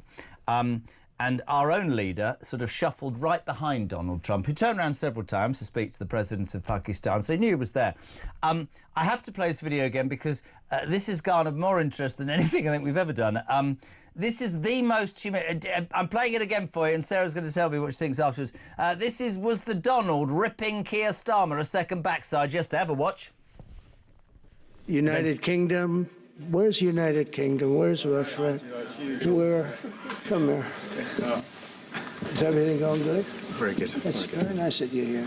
These people all came in like 20-minute notice, and I think it's fantastic. And we have so many others, and just so many others. And yeah, we do, but you're not allowed. Honestly, Sarah, please, I was howling with laughter, right? Because it's like a naughty schoolboy gets called up and then gets sent back without the prize. And people were saying, oh, what should he do? Well, no, one was. What should he do? It's really difficult. Donald Trump's a bossy sod. Yeah, Donald Trump's just found peace in the Middle East. The truth is, Keir Starmer shouldn't have been on that bloody stage with Macron because they both recognised Palestine. And when the guy was in from the Israeli embassy yesterday, he said that was actually a problem for us in terms of it caused problems with the negotiations. But if you hot-foot it to Sharm el-Sheikh to try and look like you're instrumental when you've done nothing but try and, I don't know, cause problems, of course you're going to be put down. I think Trump has got Macron and Starmer's numbers completely, don't you? Weren't you embarrassed? I was. I was utterly embarrassed. And at the end of the day, we used to be at the forefront of global political negotiations. And, you know, our standing on the world stage at the moment with this Prime Minister is sadly lacking. And yeah, absolutely. He looked like he'd been utterly snubbed. And to be honest, as you said, why was he there? Because he's done nothing to contribute towards the peace deal in Gaza. And let's hope, by the way, it is a lasting peace deal. But the fact is he did nothing to help. In fact, quite the opposite. And I feel strongly that the declaration of Palestine as a state was against the democracy of this country. There was no debate about that in Parliament. And we were not able to have our say on that issue. And I also don't believe it represents the majority of the views of the British people. And yet he bulldozed that through. So again, cozying up to Macron, but doing absolutely nothing to help Donald Trump pull off this peace deal. Talk today that the next thing on Trump's agenda is Ukraine. And as I said at the top of the show, Sarah, you know, love him or loathe him, and there's plenty about him that infuriates me. It might be a different way of doing business, but he achieved something that I think nobody has been able to achieve in a very long time. It was certainly on, without any shadow of a doubt, Joe Biden's desk, and yet Trump pulls the rat out the bag. Just very to finally sort of overview your life as an MP back from recess. Do you see, when you're in the Commons, do you see? I mean, I watched Starmer on stage yesterday, and I saw something I hadn't seen before. He's blinking. He looks uncomfortable. He looks out of his depth. He looks furtively looking around the whole time. He just doesn't have it, does he? I'm not even being personal. He doesn't have it, does he? He hasn't got it. I've been in the chamber this afternoon. He was giving his statement on Gaza. To be honest, he looks a little bit hot and sweaty. He looks like very, very uncomfortable. It's definitely not natural to him to stand there and you know. We sit there listening to him being ineffectual, I should say. Yeah, you know, he's not in his comfort zone. You just wait till Nigel gets there. It'll be a whole different show, I can tell you that. Now, I know your Chief of Staff always wants me to be serious, but we did ask the audience that if he gets bummed out, do you think, if he doesn't get into I'm a Celebrity, Get Me Out of Here, could Keir Starmer be in Panto this Christmas? Many have quoted Pinocchio. I've got a joke from Terry and Slough. Do you want me to do it whilst you're on, or do you want me to let you go? It's not rude. You've got to trust me, right? No, I definitely want you to do it, but I'm not very good at getting jokes. Well, Sarah Potion, if you're going to be the next Home Secretary, you've got to be able to get this. What's the difference between this useless, incompetent Labour government and a battery? Oh, go on, tell me. A battery has a positive side. I got that one. You see?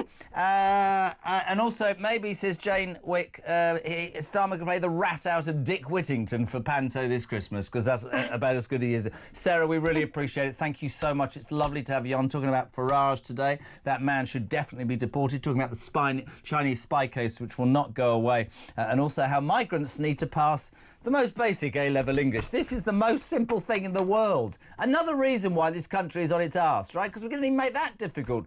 How do you spell it? IT, you can say, that's fine. Right, 0344 499 1000. Text to 87222. I'm back in 3.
there was a real risk that what has happened, as I said, in around 50 Tory councils and 35, 40 Labour councils over the last decade would have happened in reform councils as well. So the problem at the moment for local councils is the vast majority of what they are delivering and their budget are social care. That is controlled by this Labour government and not by local councils. And so it is a great testament to them that they've managed to find the savings to plug the hole that this awful Labour government continue to leave in them.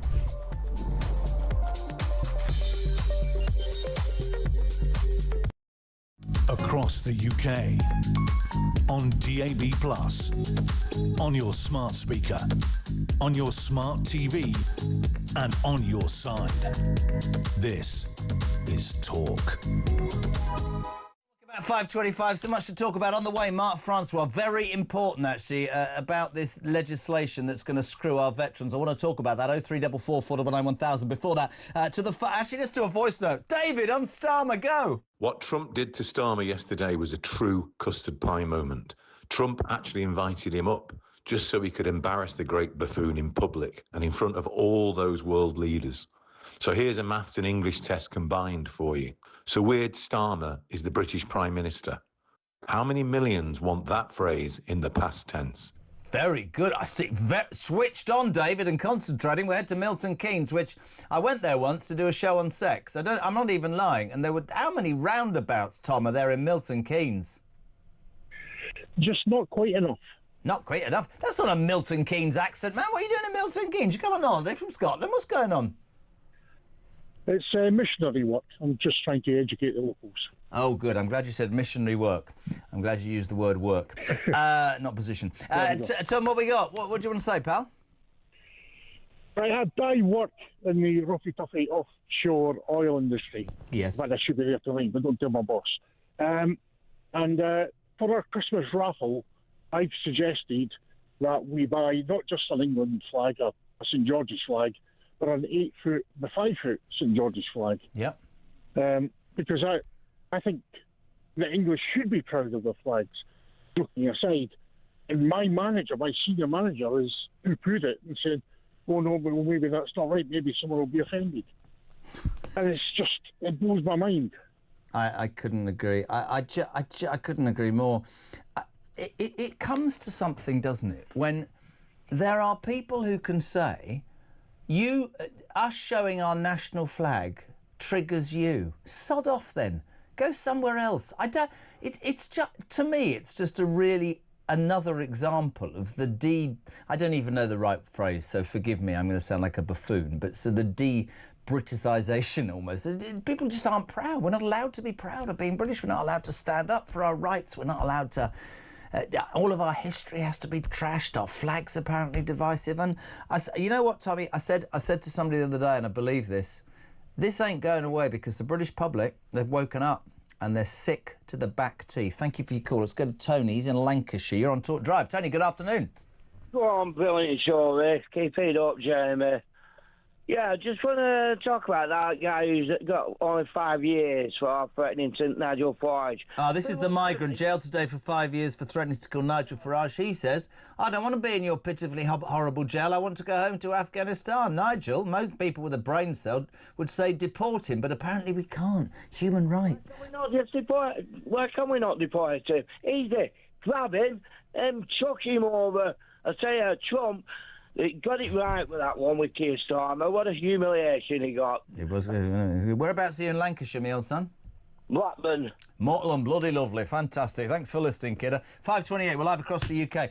We'll do your texts are brilliant, by the way. What part do you think Keir Starmer should play in Panto this Christmas? If he's out of a job, he'll be spurned by Have I Got Out... What's that programme called? Oh, I'm a Celebrity, Get Me Out of Here, on that television channel ITV that... Let's not go there. A very good afternoon to Shadow Defence Secretary. I'm really pleased we're doing this story. Mark Francois, MP, good afternoon, sir. How are you? I'm very well, Jeremy. How are you? I'm angry. I'm angry about many things. This is something that really makes me angry, and I know you share that anger with me. Let's put this in layman's terms. There is a... What is this bill or this legacy deal that so impacts or could impact on retired service veteran personnel who served in Northern Ireland? Put it in layman's terms, Mark, if you would. All right. Well, look, we had a statement on the bill and on a very important related document called the Remedial Order in the Commons this afternoon that lasted nearly an hour and a half. But the government deliberately rigged all the proceedings, so we weren't allowed to see the bill or the Remedial Order until after the statement was finished. So this process is bent before it's begun. But I'm not being difficult.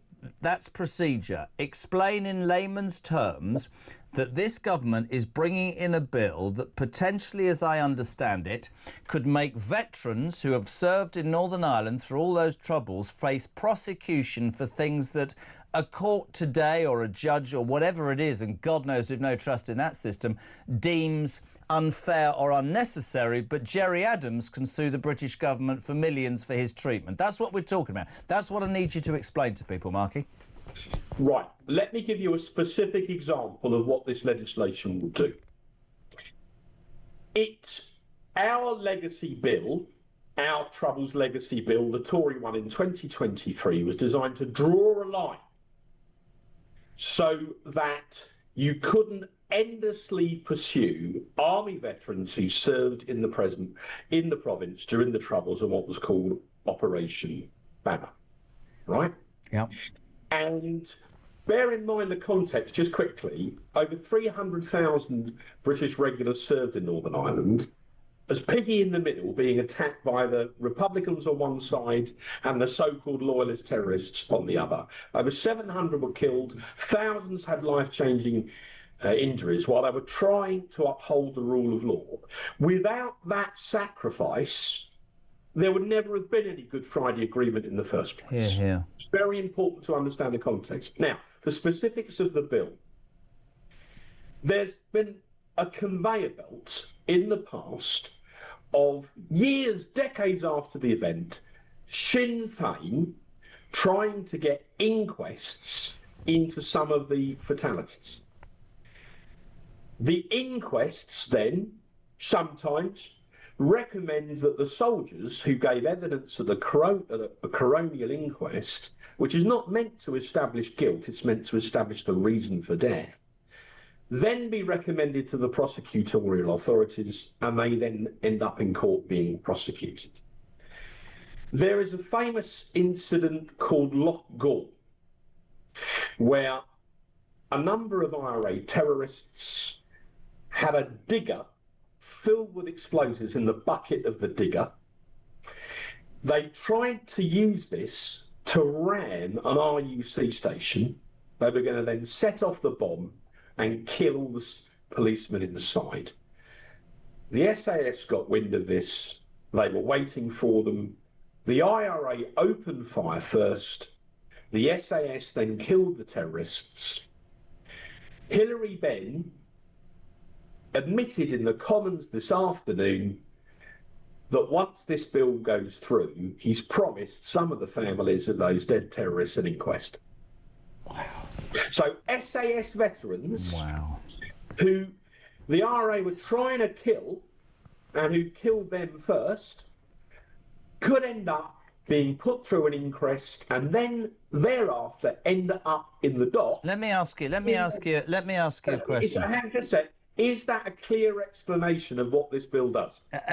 Apart from the fact that to most people like me, that is beyond ludicrous, that men and women serving to protect our country and uphold, as you said, the rule of law, are going to be years down the line from an organisation that was a terrorist organisation, Sinn Féin, the IRA, let's remember that, are going to be made, on just the one hand, to face apparently a whole grilling again, an unfair grilling.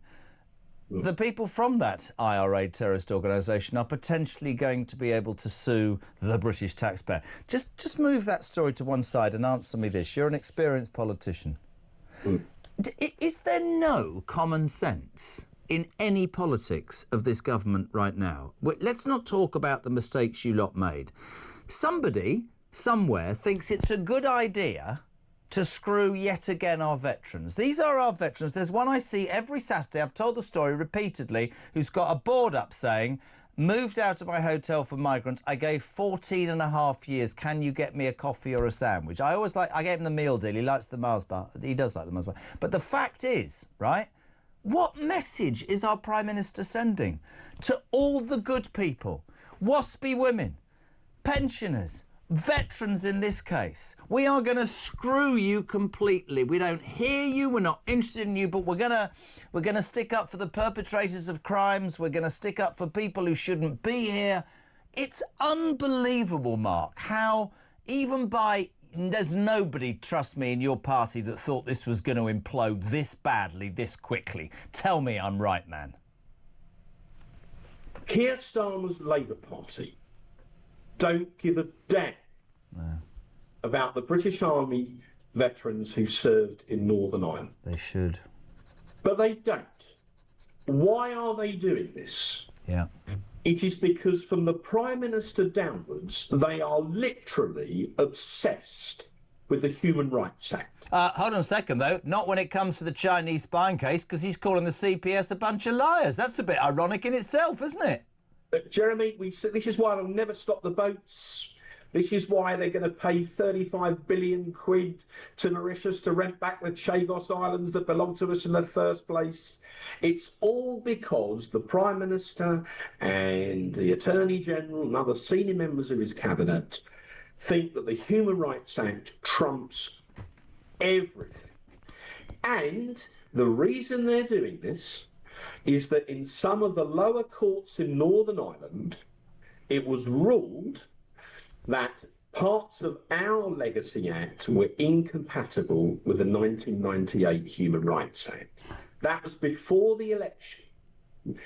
The Conservative government wanted to appeal to the UK Supreme Court, and so we don't agree with the lower courts. When Labour came in, they dropped that appeal quite deliberately and then said, no, we need to bring in new legislation because the Tories' Legacy Act is incompatible with the Human Rights Act. It's just unbelievable. Without going to the Supreme Court to test if that were true. That is why they are doing it, because they are human rights obsessives and they're prepared to throw our army veterans, including the SAS, to the wolves in order to prove their utter devotion to the Human Rights Act and the ECHR. I'll say this. I can't boil it down any more clearly than that. Mate, I'll say this.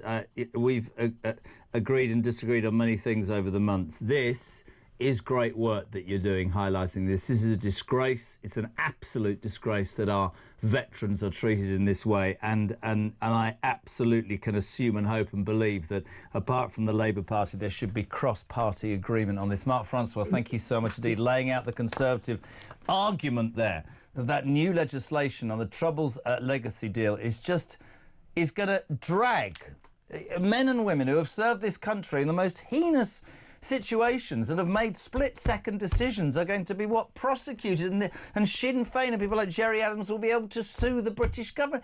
Is it me, right, or is everything higgledy-piggledy under this government? Is everything round the wrong way? He just doesn't get anything right. Can I please lighten this up when we come back from this break? Because I get depressed. 0344 499 1000, but text 87222. If Keir Starmer gets binned and he doesn't get a job on I'm a Celebrity, Get Me Out of Here, because, listen, there's been some pretty crap guests on that, but he just sent us all to sleep. What would he play in Panto? Starmer, says Andy. What about Beauty and the Fleeced? Brilliant. Loads of rude ones. After the break, we're coming right back.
across the UK. On DAB+, on your smart speaker, on your smart TV, and on your side. This is Talk. Up with my mate, 20 to 6, MG back with Morning Glory. Don't forget, there are and I literally was just on the phone to him. You'll know our new show, our live show, The World of Common Sense, debuts Saturday the 15th of November at the O2 Shepherd's Bush Empire, where Wogan used to do his show. Beautiful theatre, about 1,250 seats. We've opened up a third tier. You see what I'm doing? We're not 2-tier, we're 3-tier. There are some. Go to ticketmaster.com. Great night out, I promise you. It's going to be some night. There are a few, about 50 or 60 tickets left that on the tier we've opened up at the top. You'll all be high up, but it's half price, and I promise you it's worth coming, if only to see Mike Graham. 0344 499 1000. Remember when you go to shake hands with someone, they don't shake up, but they put their hand up their nose and does that wave. That's what Trump did to Starmer, yeah. Glyn says, Starmer in panto. I don't think he could be in it, but Christopher Biggins would do a better job as Prime Minister than him. Chris says Starmer could be the boy who collects the rent from Mother Goose. That Charlie Rowley is such a cheeky chappy, says Peter in Croydon. Nice. Starmer could be Jack in Jack and the Beanstalk. He could be Jack because he does Jack all. Karen's in Fife. Love your humour and passion. Starmer could be the pumpkin from Cinderella. The fairy godmother wouldn't waste time trying to change him. Who's this? Pete in Lincolnshire. Thank God Lammy wasn't with Starmer. It would have been a case of Dumb and Dumber. Absolutely right. Afternoon, Jez. Great show as always. I think as the next Prime Minister's questions, no one should ask him any questions. Also, no need to ask you anything because you never. Can you imagine that happen? We've got no questions for the Prime Minister because you're a complete liar and you never bloody well answer the question. Let's go to Birmingham. This is about the veterans problem that we were just talking to the Tory MP, whose name, I'm joking, Mark Francois, about how the government wants to bring in a bill that basically could allow people to prosecute the SAS and soldiers, men and women who were in the midst of those troubles in Ireland. Michael, you're on Talk Drive. How are you? Yeah, I'm all right, Jeremy. I'm a bit angry. I was going to kind of like suggest that Starmer should be the back end of a pantomime horse. Yeah, because he's full of... Yeah. Well, no, the front end, the ECHR, because he's got his head up there, whatever, most of the time. Brilliant. But I'm sorry, that denigrates a serious point. In the middle of Brum, almost forgotten, there stands a memorial, very small memorial, but very poignant, to people who went out for a drink on a Friday or Thursday in 1974 and never came home thanks to the IRA, and for which nobody stands convicted. And I never hear these do-gooders that want to drag our soldiers through the courts. And I don't give a damn about what the Good Friday Agreement says, by the way.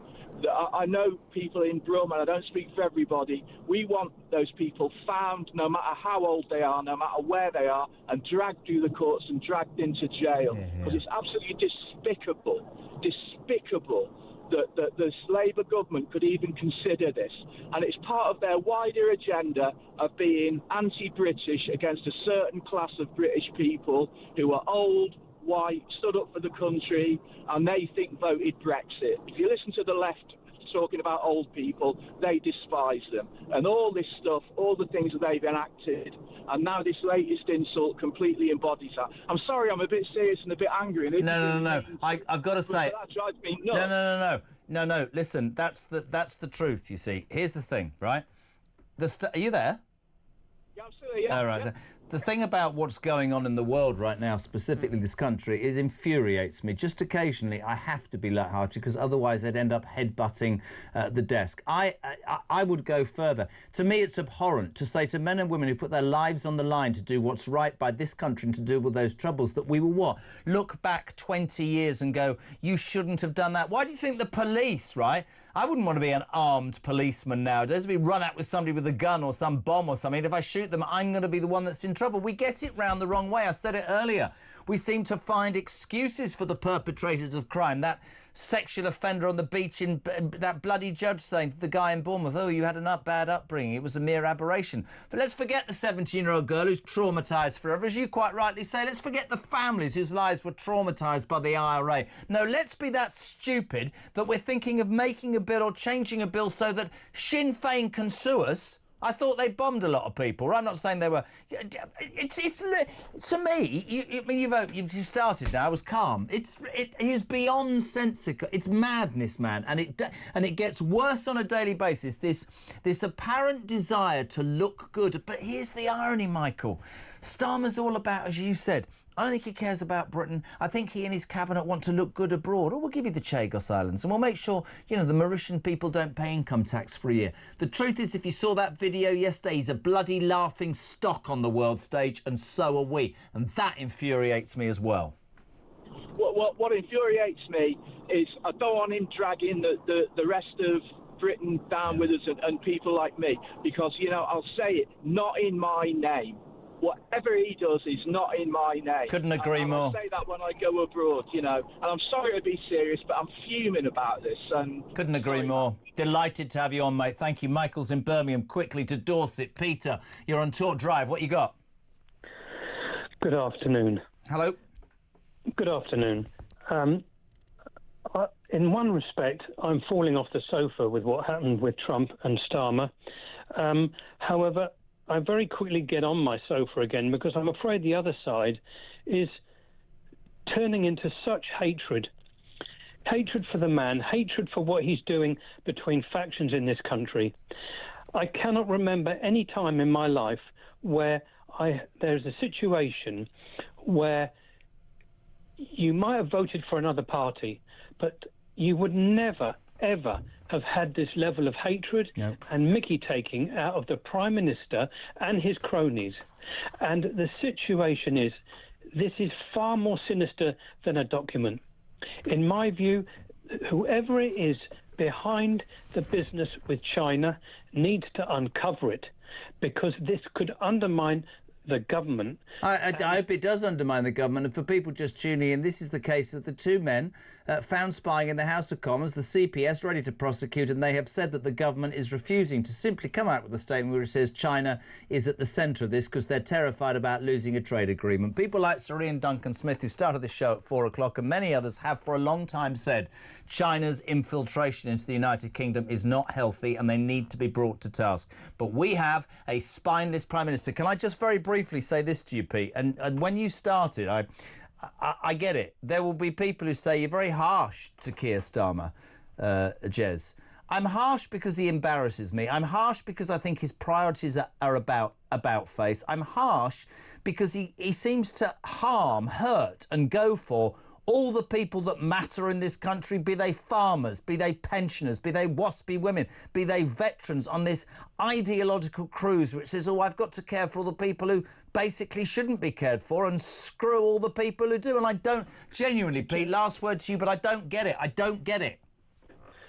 The situation is that there cannot be this level of harm to the country. Yeah, I agree. This is a national self-harm ticket that is going on. You cannot go affecting veterans. You cannot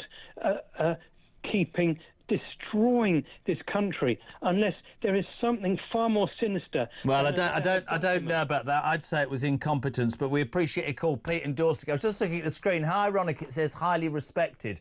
The reason that's quite funny is with all this Chinese spy kerfuffle, the very epitome of human rights, Keir Starmer saying the CPS are wrong. I've got total confidence in my National Security Advisor, Jonathan Powell. Ryan and I were just saying, Joe as well. Yeah, so that's 5:30 on a Tuesday. He's got total and utter confidence in Jonathan Powell. He'll be gone by Friday. This is Talk.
there was a real risk that what has happened, as I said, in around 50 Tory councils and 35, 40 Labour councils over the last decade would have happened in reform councils as well. So the problem at the moment for local councils is the vast majority of what they are delivering and their budget are social care. That is controlled by this Labour government and not by local councils. And so it is a great testament to them that they've managed to find the savings to plug the hole that this awful Labour government continue to leave in them.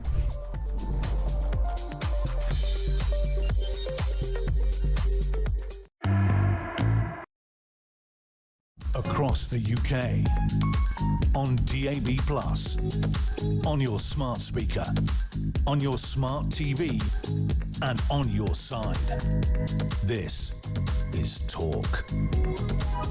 Welcome back. It's 8 minutes to 6 o'clock. We're live across the UK. Sport and a tick. Jez, I've never seen another Watford supporter live on TV. Hi, Ryan. Come on the new horns. Trevor in Harrow. This is because Ryan had to come into the studio several minutes ago and save me. See, now you're famous, Ryan. You see, they've seen you. Let's do the sport. Right. Listen, Amy, when I go 1, 2, 3... Oh, it's not Amy. Right, you. Oi. Oh, she's brilliant. 1, 2, 3, go. Sports news from The Sun. Juna. I'm joking. Fantastic. What can I say? The main man. Just occasionally, Sean Custis decides to deign us with his presence, head of sport at the Sun. Down the stairs, all these acolytes. Right? You look very well. Very tanned. Thank you very much. Have you been away? Probably since I've last seen you, I've probably been on holiday. Where have you been? I went to Tenerife. Tenerife? What, that great. way? Do you remember, Peter Kay? Where are you going? Tenerife, it's that way. Did you have a nice time? I did. It was wonderful. Never rains in Tenerife. There's that big volcano blocks the... Yeah, what did you do? Just laid by a pool, played golf? Did a bit of paddle. Bit of paddle? Yeah, quite enjoyed that. Did a bit of aqua gym. What the hell? Well, that's aqua gym in the pool. When I went on that. That's for old people, man. Well, in the pool. Well, yeah. In the morning, isn't it? All the old dears. It's Raise a leg, have a gin. Raise the other leg. Fantastic. It's a good one. However, now I'm back. It's all about England tonight. In our prospects, which of course England are going to qualify for the World Cup, because we always qualify for the World Cup nowadays. The last time England lost a World Cup qualifier, I think, was 2009. Was that McLaren? No. That was under Fabio Capello, and it was a dead rubber in Ukraine. We lost 1-0, but we'd already qualified by then. Is it me? And I don't, because you know I love my football, and I hate it when it's a break. It sounds like you don't like internationals very much. I try really hard not to get excited anymore, because you just said it. We're going to qualify. Yeah. We win all 10 matches. We don't concede a goal. Everything's fantastic. And then we always get to a tournament, and there was those halcyon days under Southgate, the final, and I thought, my God, this is finally going to happen. Why does it? I mean, we've talked about the golden generation. We've talked about this lot. The only thing that for me is a positive is that Tuchel seems to be making decisions that he doesn't care if they're unpopular, like Bellingham. No, I think that's good. And I think part of the reason is that he's here in theory probably for a short time. If he wins the World Cup, he can retire, go off back to a big club job. He's not going to win the World Cup, though, is he? If he loses the World Cup, say get out, and you'll get an Englishman back in charge, which is what you want, because you don't really like a German being in charge. It's not that I don't like him, but why would you not make Eddie Howe the England manager? And if you're going to go for him, why wouldn't you have given the job to Jose Mourinho? Then they got Wembley rocking. But you Thomas Tuchel. Really? No. Well, hey, look, he's a Champions League winner. He calls a spade an excavator. No, he's not boring at all. His press conferences have been fantastic. Have they really? Yeah, that's one of the great things about having Tuchel. He answers very directly, and he tells it like it is. Doesn't care. We were just talking off air there about Bellingham. He's sort of laid it on the line about Bellingham that. No, I've left him out because I want to keep this group at the moment. Has he left him out because he's a bit Billy Big Bits? There is a feeling that he doesn't help the dressing room dynamic. But if you talk to players, they don't really put that across. But there's a general feeling that it's not quite working when he's there off the field. But on the field, you can't deny what a great player he is, and he is a very, very good player. And probably, if you want to win a World Cup, he should be in the team. Maybe I'm going to talk myself out. Maybe we've always played the best players, the Lampards, the Gerrards, and they haven't meshed. Maybe Tuchel's saying, I don't care if he's your star player. I want a team out there that I know will do exactly what I want them to do. Maybe there's your answer. But also, I think what this has done by leaving Bellingham out for a couple of camps, it is, well, now when you come back, you know that you're not guaranteed your spot, you're not guaranteed your place in the team, and actually this is how we run things around here now. And you've had a little bit of a shot across the bows. He's got to go to the World Cup, though, right? Oh, yeah, absolutely. And he will go to the World Cup, I'm sure. Latvia, I don't know. Latvia tonight, Harry Kane back to spearheading this attack. Absolutely. Say what you want about him. I read something the other day. It's true. 32, all those goals for club and country. There's never been a whiff of scandal about this kid. He is the absolute archetypal pro. Why is he not revered more? Serious question. Because he should be, shouldn't he? Who says he's not revered more? I don't think he gets the credit. Well, he played for Tottenham and didn't win a lot of trophies. So but do you think he's had the credit Harry Kane deserves? Absolutely, I do. Do you? Yeah, I do. I think we recognise him as one of England's greatest strikers, if not the greatest striker. Where is he on the world stage, do you think? Well, he plays for one of I know that, but where would he stand? Would he be one of the world's best strikers? Right now? Yeah. Yeah, absolutely. Without a doubt. You would want Harry Kane in your team every time. Because you say what you like about him. What have I said about him? I personally say he's a great striker, and I would have loved to have had him in my club team. Do you think that he gets enough credit? You do think he does? I do think he gets enough credit. He scores lots of goals, and as you say, never a whiff of scandal. So you don't have him on the front pages for the wrong reasons. So maybe he's slightly understated in himself. He's a nice bloke, isn't he? I mean, he's a decent fella who does a great job. Good at golf and everything. He's got loads of money. He is, and he's very consistent. You know, he was talking about Tuchel was talking about Marcus Rashford the other day, saying he needs to be more consistent, and then he'd be a world beater. You cannot say that Kane's not consistent. God, when he went about 4 games without a goal, it was, what's going on? You watch the Bayern Munich games, or the result, you just know it's going to say Harry Kane. He scored some ridiculously large amount of goals. So you do admire him, really, then, Jeremy? I'm not saying I don't. I'm wondering whether we give him enough credit. I don't know. What more can you say about him? Generally, I wouldn't say that he's lauded like a... I don't know. I can't come up with it. Is he? But then, Shearer-esque, I suppose. Maybe. Shearer was lauded as a great striker, but Shearer only played 63 games for England and scored 30 goals, and he was one of the best strikers we ever had. But compared to Harry Kane, he's nowhere, is he? Really? How many goals has Harry Kane scored?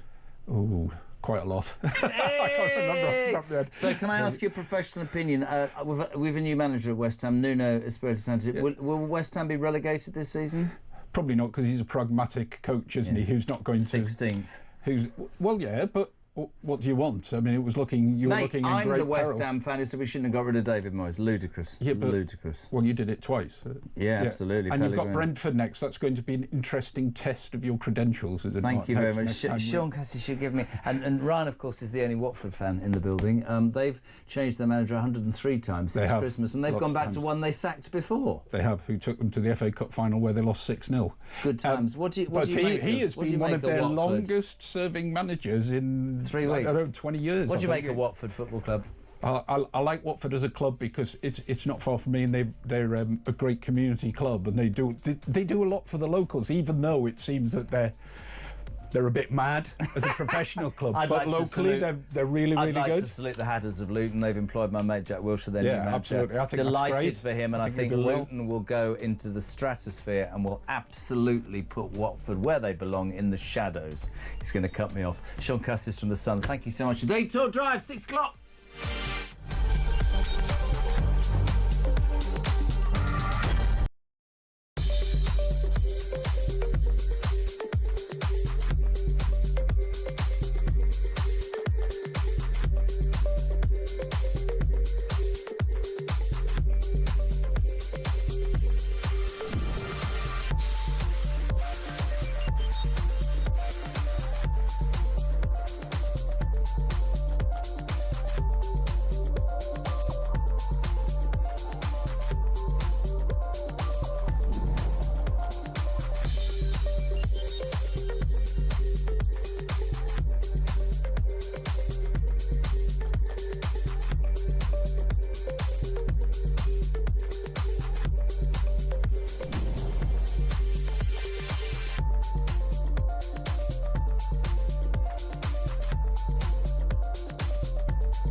across the UK, on DAB+, on your smart speaker, on your smart TV, and on your side.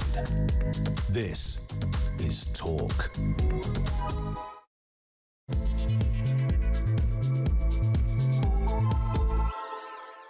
Back hour 3 of Drive for Tuesday. We're live across the UK.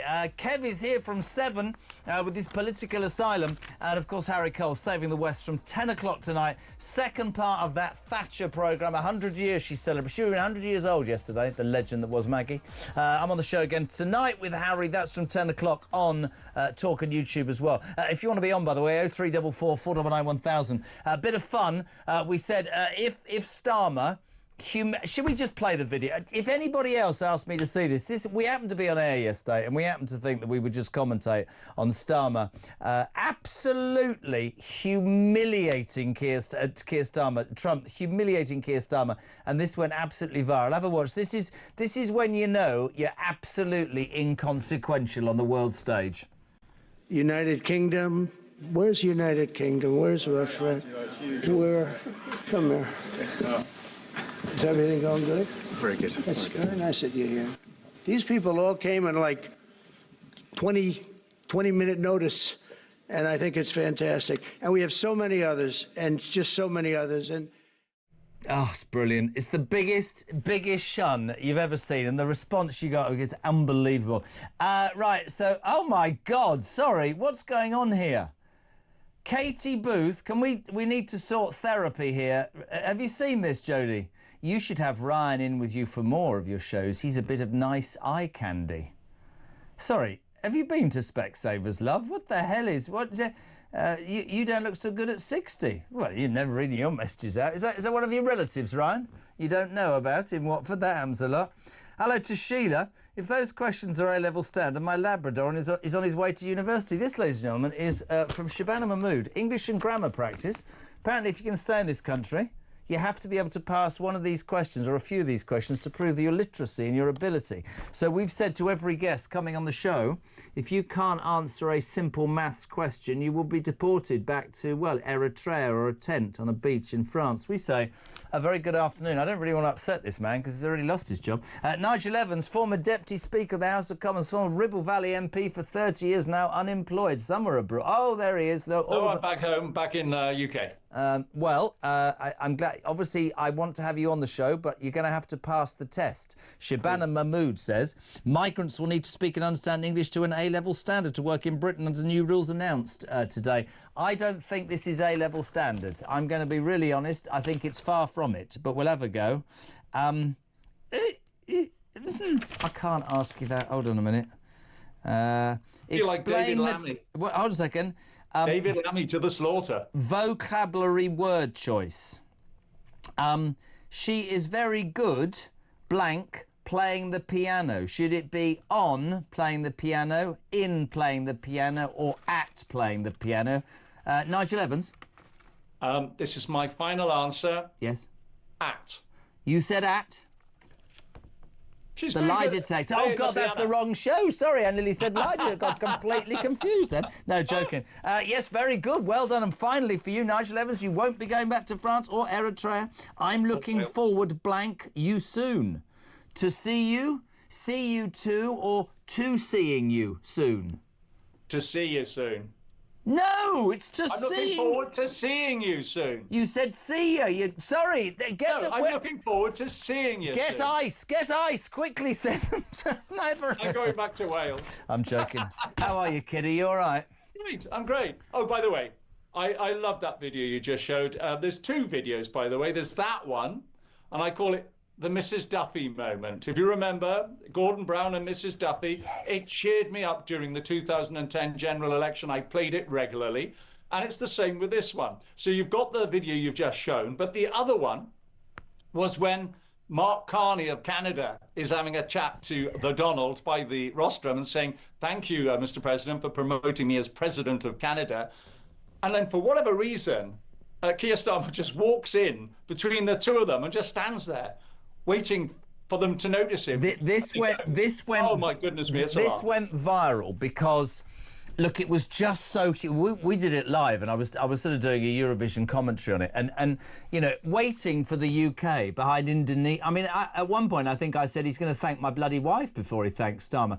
It was just this pitiful sort of, I'm here, and then he comes forward and he gets dissed. But on a serious note, Nige, there are many angry people who think that if you try and hijack something to get yourself credit for something you actually haven't helped by recognising Palestine, you get your just desserts. Because I think that Donald, love him or loathe him, has got Macron and Starmer completely sussed out. I think he thinks they're a couple of losers. I think he was quite vocal to Macron. Some word person was saying today. But Starmer, we used to... I mean, you and I are old enough. We were the United Kingdom, Great Britain. Our politicians had a bit of a standing. He just looks like a bank manager who missed out on a job opportunity and went home in his cheap suit. Well, I think you were asking earlier on about pantomimes, and I think this one would be Donald Trump and the Seven Dwarfs. Now, I don't know who five of them are. You can't say that anymore. Two of them. I know who two of them are. And one of them's Macron and the other one's Keir Starmer. For the simple reason that both of those two have been competing against one another to try and steal the headlines over this. Firstly, you're quite right. They both recognise Palestine when they shouldn't. There should be leverage on the release of the hostages. And it's only Donald Trump that finally got these hostages released. And glorious, thank goodness for what he did.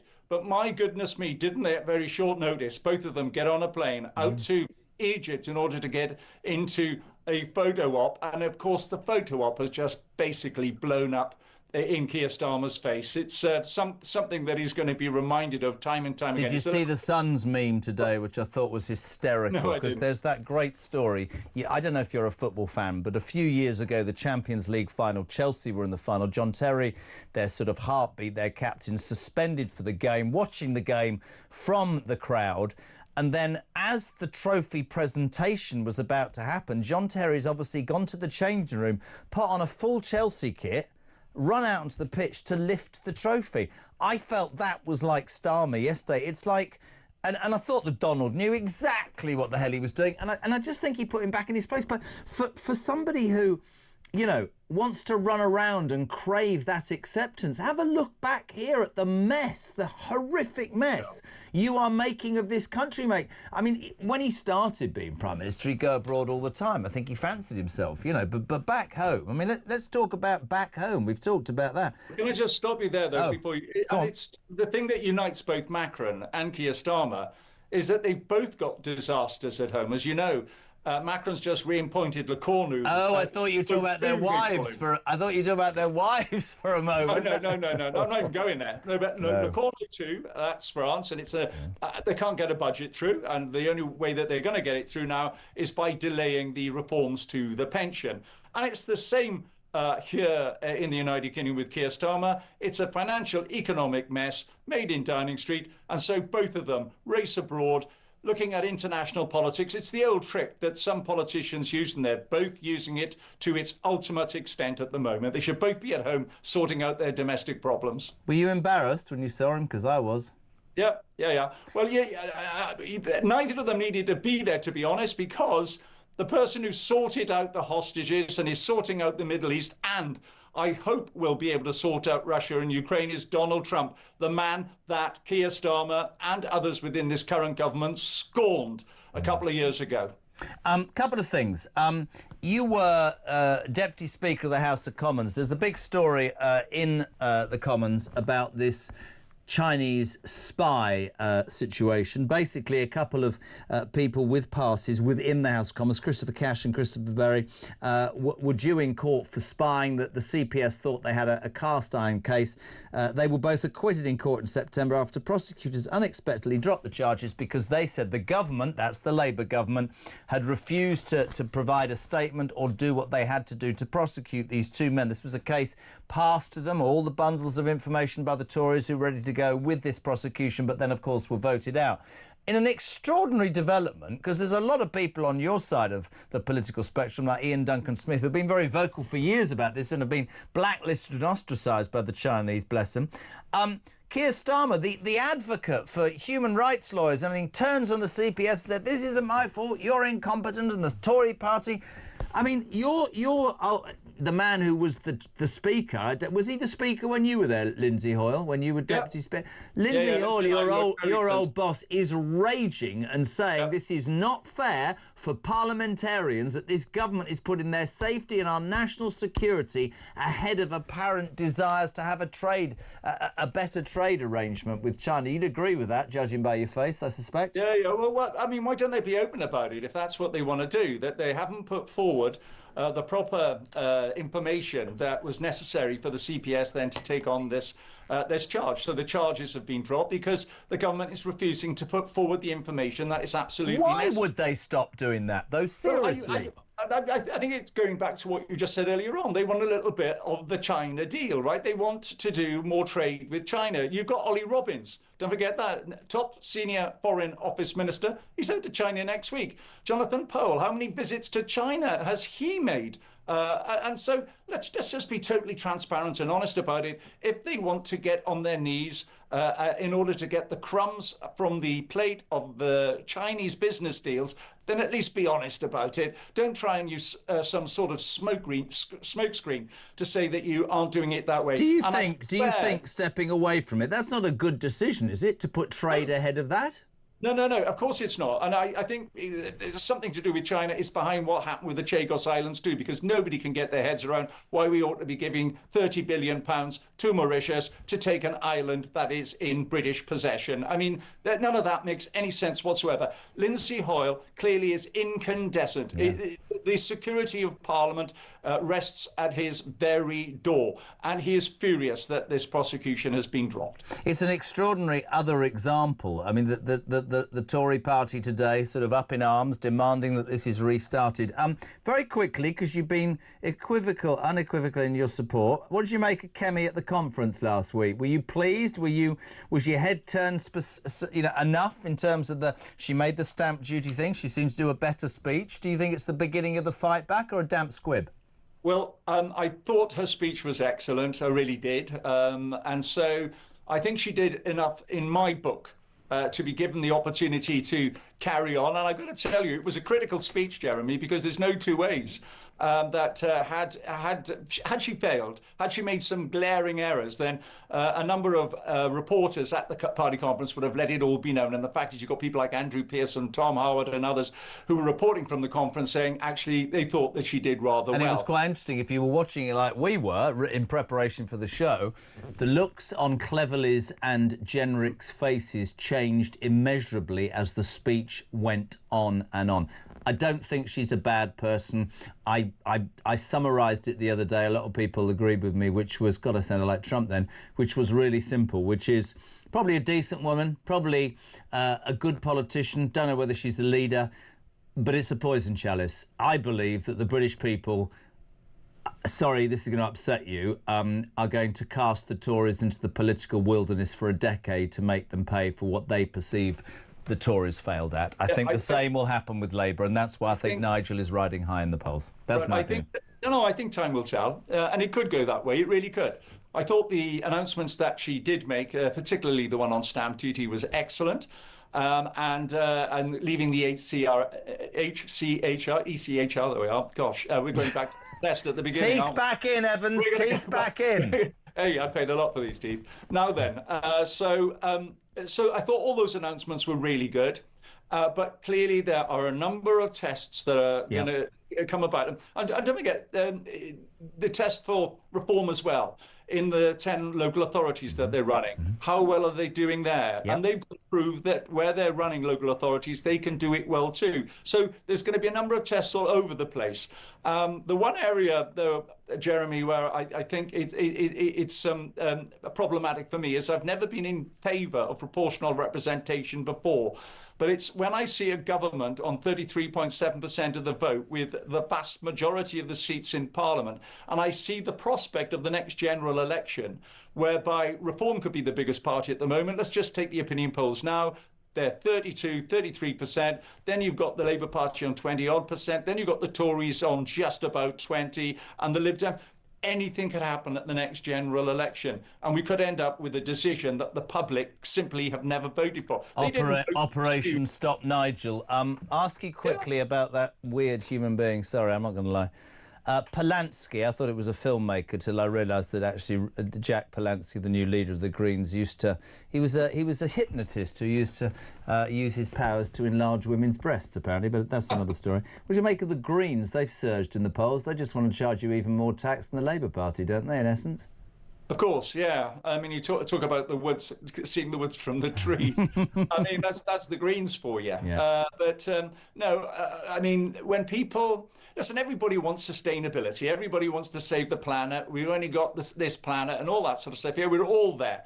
But when you want to drag us back, Greta Thunberg, to cave times in order to save that planet, then when you're going to lose a ton of jobs, when people are going to lead miserable lives, when we're told by people who fly around the world that we've got to save the planet, so they can fly but we can't, all that sort of stuff. When you see the price of petrol going up in rural areas, when the car is not a luxury, it's a necessity, all of these things, all we want is a bit of balance. That's all we want. Sustainability.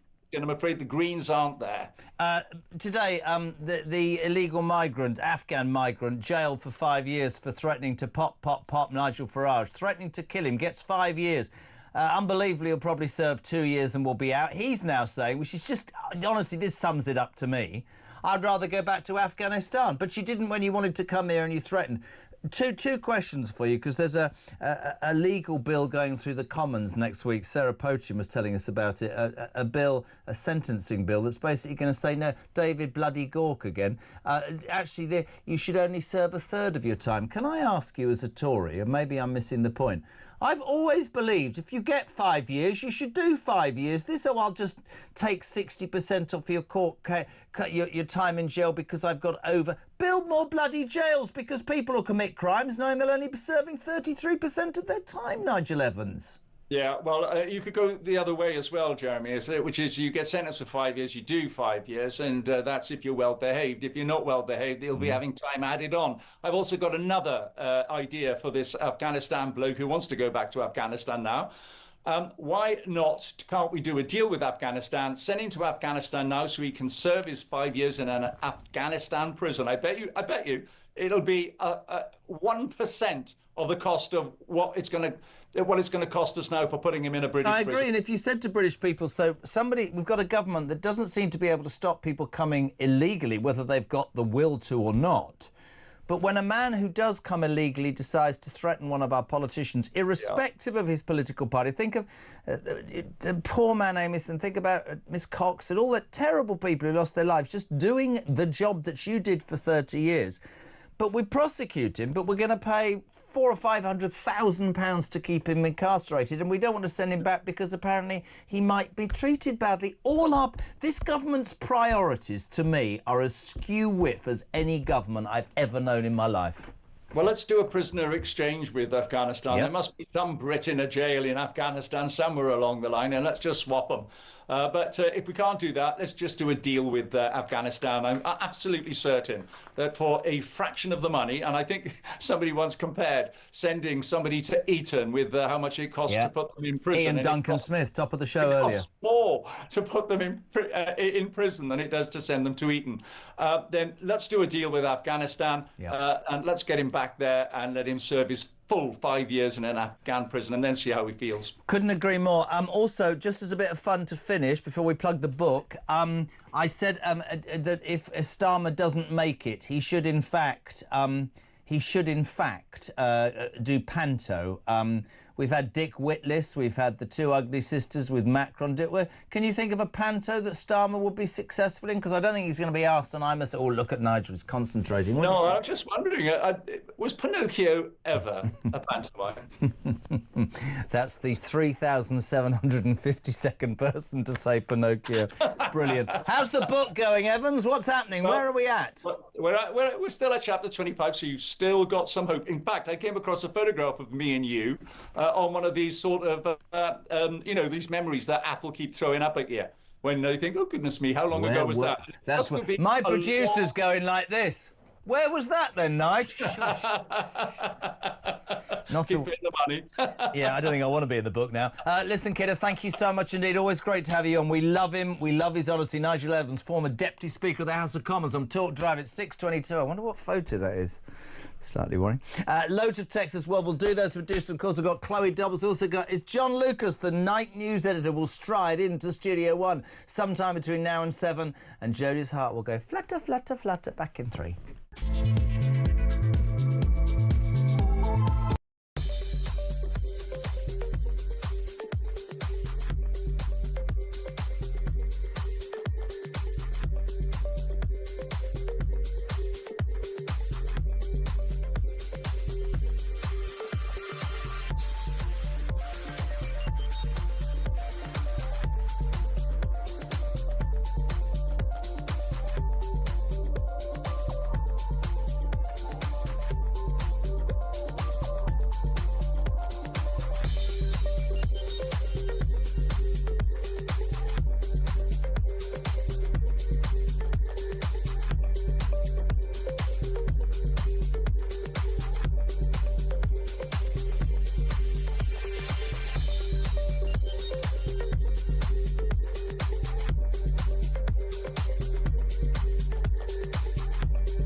I think that you can't legislate against stupidity, can you? And I think that these marches, which have been an absolute abhorrence to the people of the capital city of London, should have been stopped at the outset, and they certainly should be stopped now that there's nothing left to protest over. As you said earlier, there's a whole shopping list of things that they want, but they've all been settled, at least for the moment. There is peace, there is a ceasefire, the prisoners have been released, and so what are they protesting about?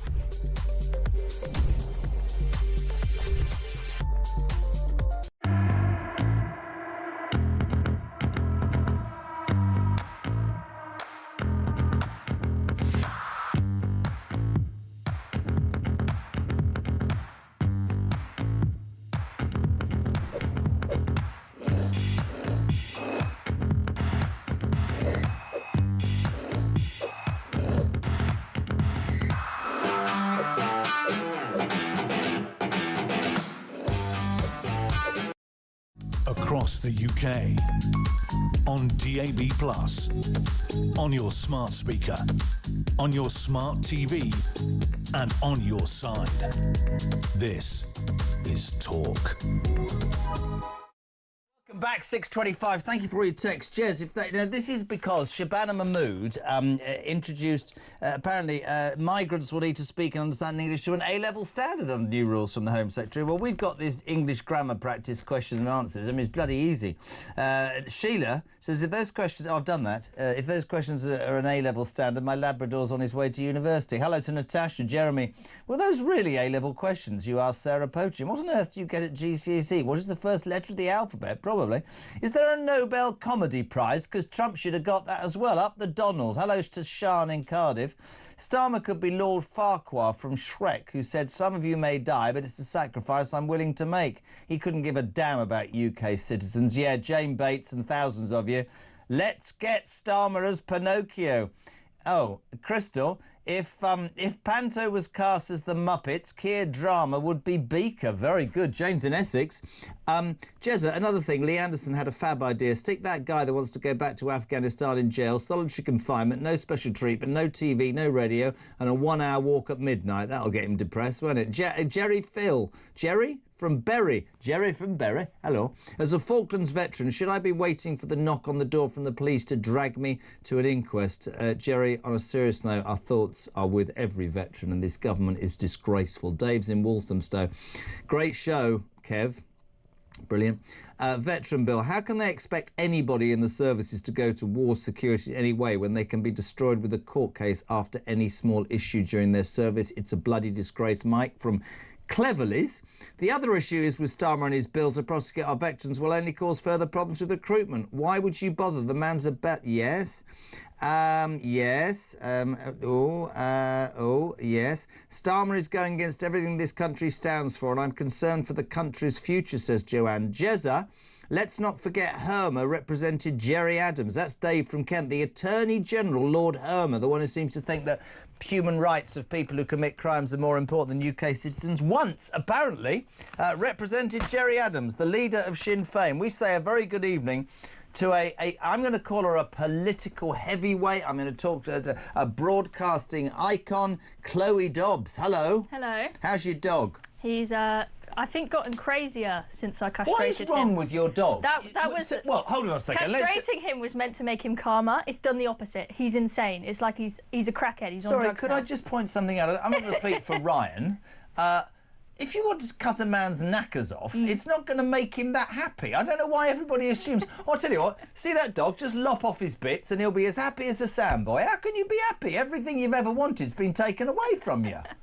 Well, you know, as the owner, he's less randy. They don't pee on as many things, and it's meant to make them calmer, though. So he still that doesn't pees? happen. He's still randy? No, the peeing has stopped. It's fantastic now. Doesn't wee on everything. What did you say, Ryan? What did you say? Give us a call if you've had your knackers cut off. What sort of programme has this become? Shabana Mahmood wants to castrate the prisoners, doesn't she? Can I just talk to you about? Can I just talk to you about her? Chemical castration. Chemical castration. Well, do you believe her? Because suddenly we're hearing rhetoric from a Labour Home Secretary that I've never ever heard before in my life. She wants an A. Oh Christ, I've forgotten. You can't be on the show unless you pass your A-level test. You're going to be deported back to Eritrea. Oh. And I'll keep the dog. Right, you ready for this? Haven't seen it yet. Correct the mistakes. He don't like coffee. What should that? He doesn't like coffee. She can sings very well. She can sing very well. Complete the sentence. If it's something's tomorrow, we'll stay inside. If it rains tomorrow, we'll stay inside. She's a smug one. You've got names and everything, lots of friends. I'm not that young. We didn't have I names. not see him since last year. I've not seen him since last year. Identify subject and verb. The students are working quietly. Subject? Students. Verb? Working. Brilliant. My brother loves cooking Italian food. Subject? Brother. Verb? Cooking. Loves! Wrong! Get her out! Deported! Deport Chloe Dobbs! Begone! Begone to Eritrea! And Cooking is a verb as well. 2 verbs. You went to Oxford, didn't you? Yeah. What did you study, you smart What ass? do you think I did? Politics. PPE, yeah. PPE? Yeah. Something like the provision of... Personal protective equipment, of course. Yeah, so you basically work for... I wear a hard hat and a high vis. Her what's over her mic? Your hair's rubbing your Sorry, mic. Ryan. Forgive me. It's the beard. Right, let's talk on a serious note. Let's start with the main news story of the day. Some proper news. Yeah, no, we've done... So what did you get your degree in? PPE? Mm-hmm. What degree did you get? I got 2-1. Drank a bit then? No, I don't drink. I've never been drunk in my life. You don't drink? Nope. You don't smoke? You don't swear? Nope. You don't I like swear men? sometimes. No, don't spot rumours that I'm lesbian. I am like that. Word.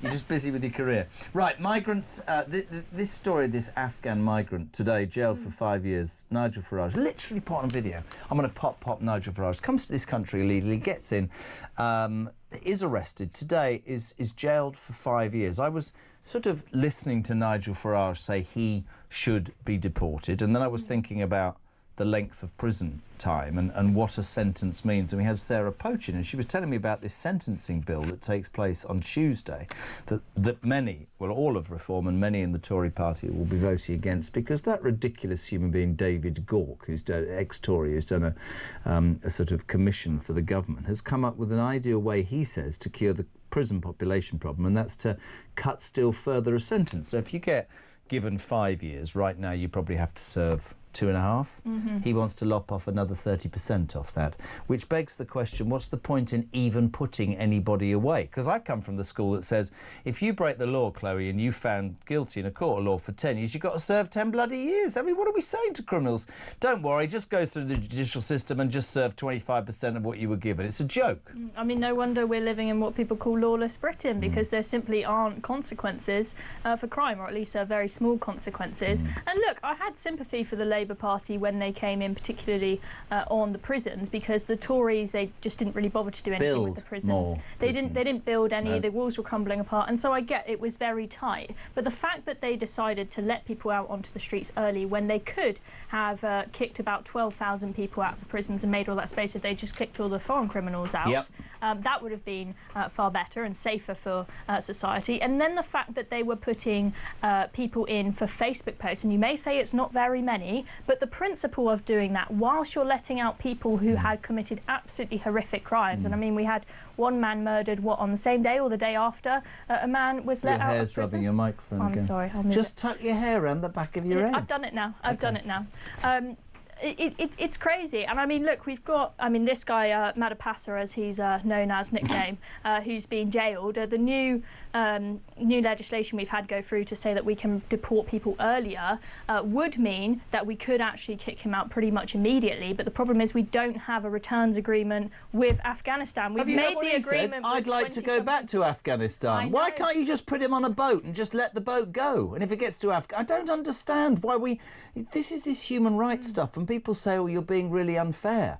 I wouldn't mind if we didn't treat our own people so badly. He's committed a heinous crime. He shouldn't be here. Why are we not on the phone to Afghanistan saying, just phone up Donald, he'll get it sorted. He needs to serve 5 years in a horrible, horrible Afghan prison. I mean, I wouldn't be surprised if, even if the man himself wants to go to Afghanistan, if somehow all the human rights lawyers manage to stop it, even if it is against the man's will. I mean, one thing Nigel was saying is that he's spoken to a prisoner from, I think, Lithuania, who said, I want to go back home. I'd rather be in a Lithuanian prison, because then at least my mum and my family can come and visit me rather than being here in this British prison. But why did you want to come here in the first place? Deport them. Why did you want to come here in the first place? The Afghan man says, I'm desperate to go home. I thought you were fleeing Afghanistan because it was horrible. No, he was probably fleeing crimes. And we know that he has 17 convictions in Sweden. 17 convictions? And I'm not saying that everybody coming across on a boat is fleeing crimes, but the problem with having an open border where we don't know who's coming in is we have no idea how many people are fleeing crimes who are dangerous individuals. And the point that Nigel keeps making is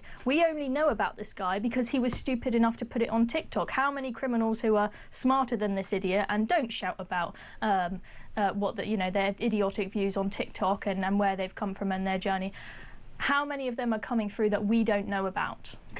I couldn't agree more. We've just had a terrorist attack recently, and yes, that wasn't somebody who came on a boat, but it does beg the question: how many more people with similar backwards intentions are potentially in the country? It feels like a ticking time bomb. So I sat on Harry Cole's show, which we recorded yesterday. Flew back to DC this morning. It's on tonight at 10 o'clock, and I had a bit of a stand-up, a sit-down row with. Is it Tessa Dunlop? I think it is, historian. Because we were talking about, migrants committing crime. And migrants, I was giving the story about the girl on the beach in Bournemouth, near where I live, 17, and the bloke went to court 3 weeks ago, and the judge said it was an aberration, he's had a bad upbringing. And I'm raging about this, and she says, and many people say this as well, it's very easy to label migrants as responsible for all of these crimes. There are plenty of people from indigenous population committing these crimes. And I went, yes, there are. And they should be treated exactly the same. But the people that are doing it, who are illegal migrants, the clue's in the bloody name. They're illegal. They shouldn't be here in the first place. And I find it astonishing that this bloke's now saying, I want to go back to Afghanistan. And we've got a government that can't control who comes in and now hasn't got the balls, my favourite word, to send this man back. They'll find some human rights answer. And I said it earlier, Chloe, it's all round the wrong way, this government. I mean, it's higgledy-piggledy. Yeah, absolutely. And I mean, it is very clear. Madapasa, he seems to have got a decent length sentence, although the worry is that because he'll be out in 2 years. Yeah. He threatened to kill somebody. Is he going to have been... Sorry, is his brain going to be reset in those 2 years? Is he going to sit in a prison cell just feeling more and more bitter? He shouldn't be in this country. No, I highly doubt that he will be de-radicalised. And one thing I'm also very concerned about is people going to these, probation meetings asking to be let out.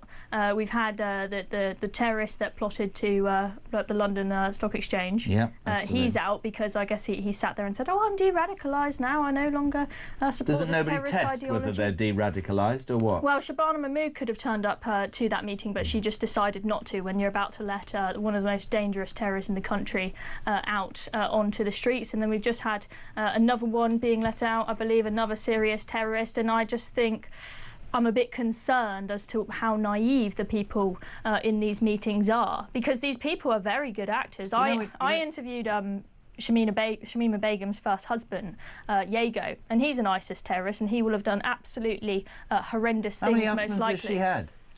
I'm not sure. You're not coming back. A few. But anyway, he was clearly a well-trained actor, and he sat there and he spoke to us and he made it sound like he's completely de-radicalised and he's a lovely man and he's never hurt a butterfly, he's never killed a civilian, right? It wasn't until we came out the room after we'd basically been hypnotised by this man that our producers told us who this guy really is and how serious he is. But after that experience, I thought, gosh, how many people are going to sit in front of people at these probation meetings, putting on their best acting and then being let out on our streets to potentially commit attacks? And rather than being de-radicalised in prison, how many people are actually being radicalised in prison? What my point is I mean, you must have seen the video yesterday, did you? Which one? Starmer. What, with Trump? Yeah. Where he gets called over. I mean, it's brilliant, isn't it? Is it? I'm just going to play it again. It is hilarious. Play it is so embarrassing, but there's a point that I'll just play this. This is, come here, I'm here. Play it, please. United Kingdom. Where's United Kingdom? Where's our friend? Come here. Is everything going good? Very good. That's very nice that you're here. These people all came in like 20-minute notice, and I think it's fantastic. And we have so many others, and just so many others. And I mean, is that not the most humiliating thing ever? And my point on it's so awkward. And I mean, what was the other big meeting that he went to where he did a similar thing where he I don't know. He's a complete bloody embarrassment. my point is this, right? You've got stuff happening in the United Kingdom that is so grotesquely wrong and unfair. We've got judges who seem to make excuses for perpetrators of crime. We've got people ripping off the benefit system, the social care system's on its backside. We've got veterans, this bill, this disgusting bill, the Troubles Legacy Bill, being pulled apart by Labour so that people who fought for this country and tried to sort things out are going to be dragged through court. We've got veterans on the streets. We've got migrants flooding. I don't care if you get upset, flooding our country and taking stuff that we can't give to our own people. And that idiot is hot-footing it around the world, pretending or apparently believing that he looks good, and he ends up embarrassing me even more because he just looks like a bloody bank manager. He shouldn't have even been there. He nearly put the kibosh on. He's awful. Awful. I mean, he's gone there and they're trying to act as though they've played a part in this piece. What, when he if and anything, Macron? they held it back by recognising the state of Palestine. Before, that should only be on the basis that Hamas has laid down their arms and there is proper governance in Gaza. We may now get that after Trump's deal, but Starmer recognising Palestine, if anything, was going to lead us to the opposite. Doesn't that make you embarrassed as a Brit to see that? Oh my gosh, it makes me so embarrassed. I mean, not just his idiotic policy decisions, but just how awkward he is. This man is not a leader. No. I mean, look, can you imagine going on a date with him and See, trying to say there hi? again, would you go on a date with Keir Starmer? You'd have to pay me a lot of money. Look how awkward it. Can you imagine giving him a hug? Did you just say you'd have to be paid a lot of money, so you are buyable? Jodie, There's would a you price go? for everything. Jodie, would you go on a date with Keir Starmer? $1 million She went, quid, yeah, $1 for a million dinner, quid, steak I'll go dinner, on a steak date with dinner Keir and a kiss, Starmer. not a problem. Amy, would you go on a date with Starmer? No, thank you. But Ryan definitely says he got a date. Chloe, brilliant. So yeah, not great. He's just. It's embarrassing, isn't it? Oh, it's so embarrassing, and I think it's a shame because we used to be such a great nation that everyone around the world looked up to, and we've just completely shamed ourselves in so many ways since the moment. Well, I mean, a bit before Starmer came to office, but I feel like it's been accelerated since he came. I never thought it would be this quick and this appalling and this bad. I really didn't. I knew what they would do in the end, which is raise taxes, but I didn't think they'd be that bad. Well, I mean, the economy today, they've got two bad pieces of bad news. They're expected to have the highest inflation situation in the G7 and highest unemployment since COVID. So, nothing good worked. luck, Rachel Reeves, at the budget. Yeah, that's the Not gonna work out 26th well. of November. I think we should all try and move out of the UK by the 26th. Well, a lot of businesses that I've spoken to, a businessman he's ready to sell up his business and move out the country before the budget because he knows what's going to happen. Can't blame him. Good luck with the dog. I think you're horrible cutting its balls off. Anyway, back in 3.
Across the UK, on DAB+, on your smart speaker, on your smart TV, and on your side. This is Talk. Lucas, Night News editor, is absolutely wetting himself, and we haven't even started yet. We're not allowed to say. He's got tears in his eyes. Anyway, we've got some breaking news.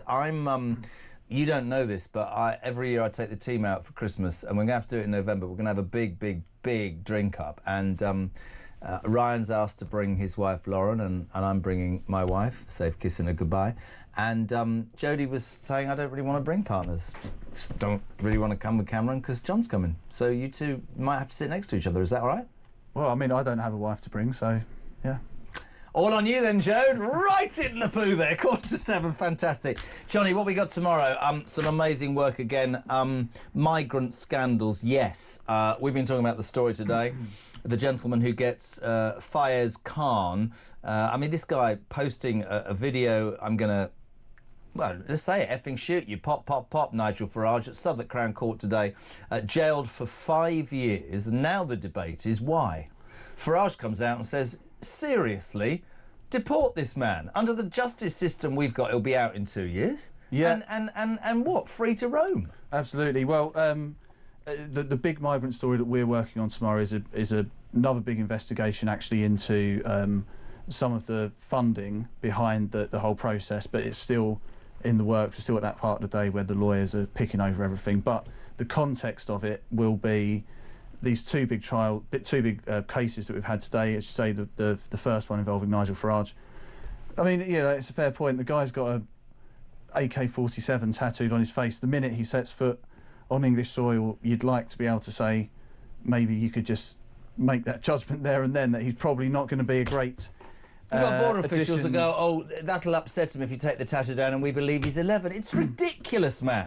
Yeah, so you've got this guy, look, and what come out during this case is that he had been in Sweden and he was supposed to be doing, he'd been sentenced to 6 months in jail for... 17 times he was in trouble in Sweden. So presumably we can assume that he, and this is the argument that upsets the lefties, presumably you'd assume he's fled Sweden and come to the easy bolt hole that's Britain because of crimes he's committed. But we don't vet anybody and he's an illegal migrant. I think that's the idea. And those cheeky Swedes dropped an extradition request. They said, no, you can just handle him. Because otherwise we could have extradited him back to Sweden to face the original Maybe we case. should do the same as the Swedes to bloody Afghanistan, because I genuinely think, and I know we can't talk about the other case, but there's an asylum seeker allegedly having murdered a hotel worker in a frenzied attack. And to me, you know, I was saying just now, I was on a show, Harry Cole's show, and the other guest was saying, it's so easy to label migrant workers as the ones that are murdering people and raping people. It happens all the time.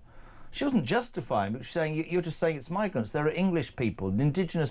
I know, but if you allow unvetted men to come into your country, then surely you're making a bigger rod for your own back.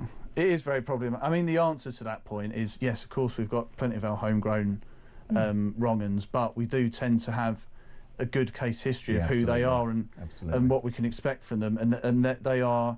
A lot of those types of people do tend to be managed throughout their whole lives. Yeah. What you've got with this issue is the people coming from, you don't really know where they're coming from, you don't know what issues they've got in their background, like the you know, the AK-47 face tattoo guy, and this other bloke who is on trial in Wolverhampton for this other horrific attack. And they're perfect examples of the issues with the system. We just didn't know who they are and what they're capable of. So I think it's great, by the way. We'll keep talking about it. I think it's great the Sun does it. Really, I don't know what to think about this next story. Disgraced Premier referee David Coote was facing jail last night after he admitted making an indecent image of a child following a brilliant Sun investigation. This is the guy who was caught in a rant about Jurgen Klopp, admitted taking drugs, then came out as gay. Now he's been accessing child porn. I watched the guy walk into court today. It didn't look like he was remorseful at all. No, well, look, yeah, David Coote, as you say, it came off the back of a Sun investigation. Now, we didn't have any reason to believe that he was any sort of sex offender. That's not what we were looking at. We were looking at his misbehaviour, drugs, you know, other inappropriate things that he was getting up to that a match official shouldn't be doing. Just goes to show that, you know, what we do in the tabloid press is we prod and poke, and you don't know sometimes where things are going to unwind. Listen, I've been on the other side of the tabloid press, and I will tell you categorically that what the Sun does is far straighter, far...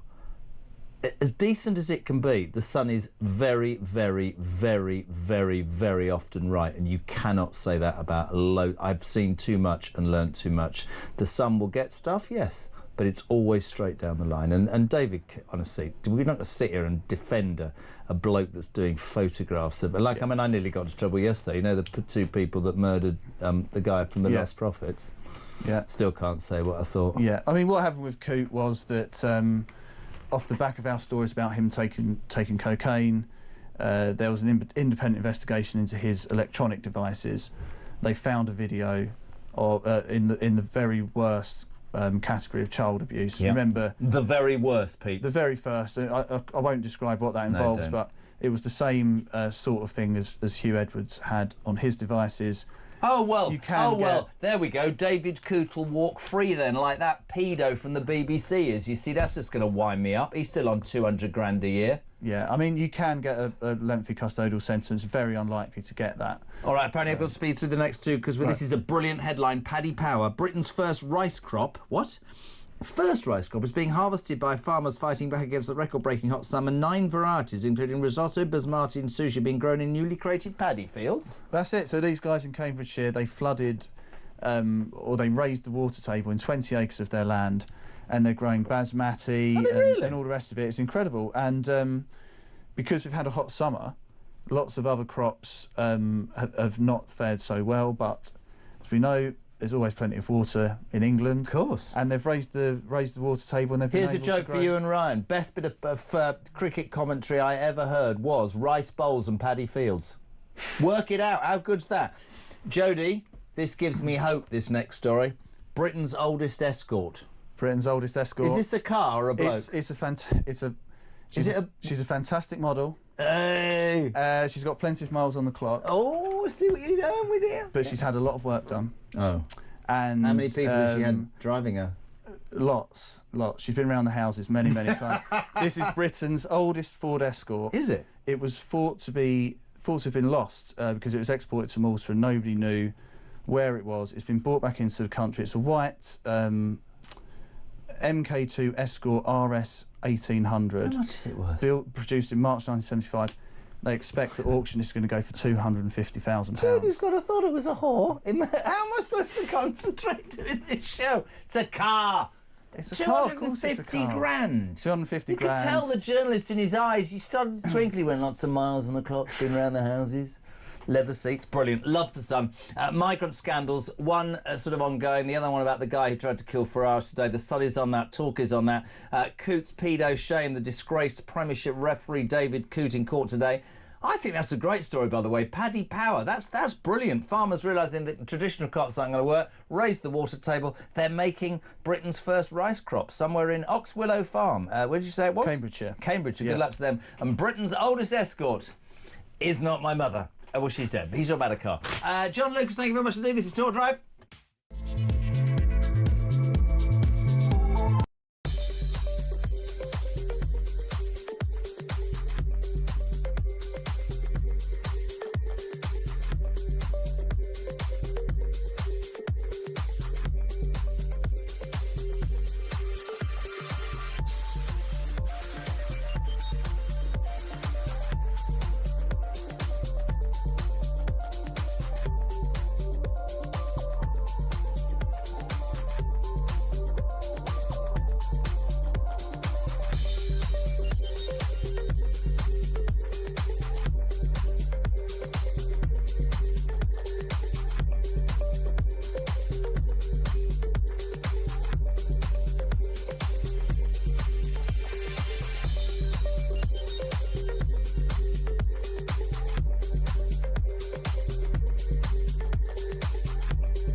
I think that you can't legislate against stupidity, can you? And I think that these marches, which have been an absolute abhorrence for the people of the capital city of London, should have been stopped at the outset, and they certainly should be stopped now that there's nothing left to protest over.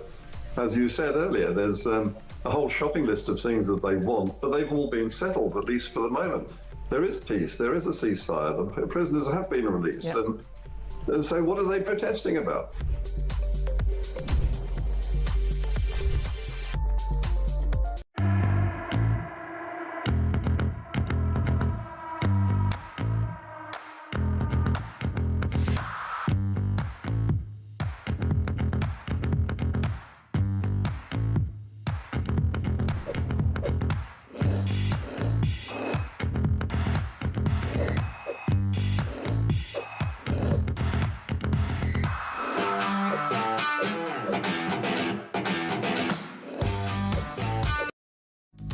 across the UK.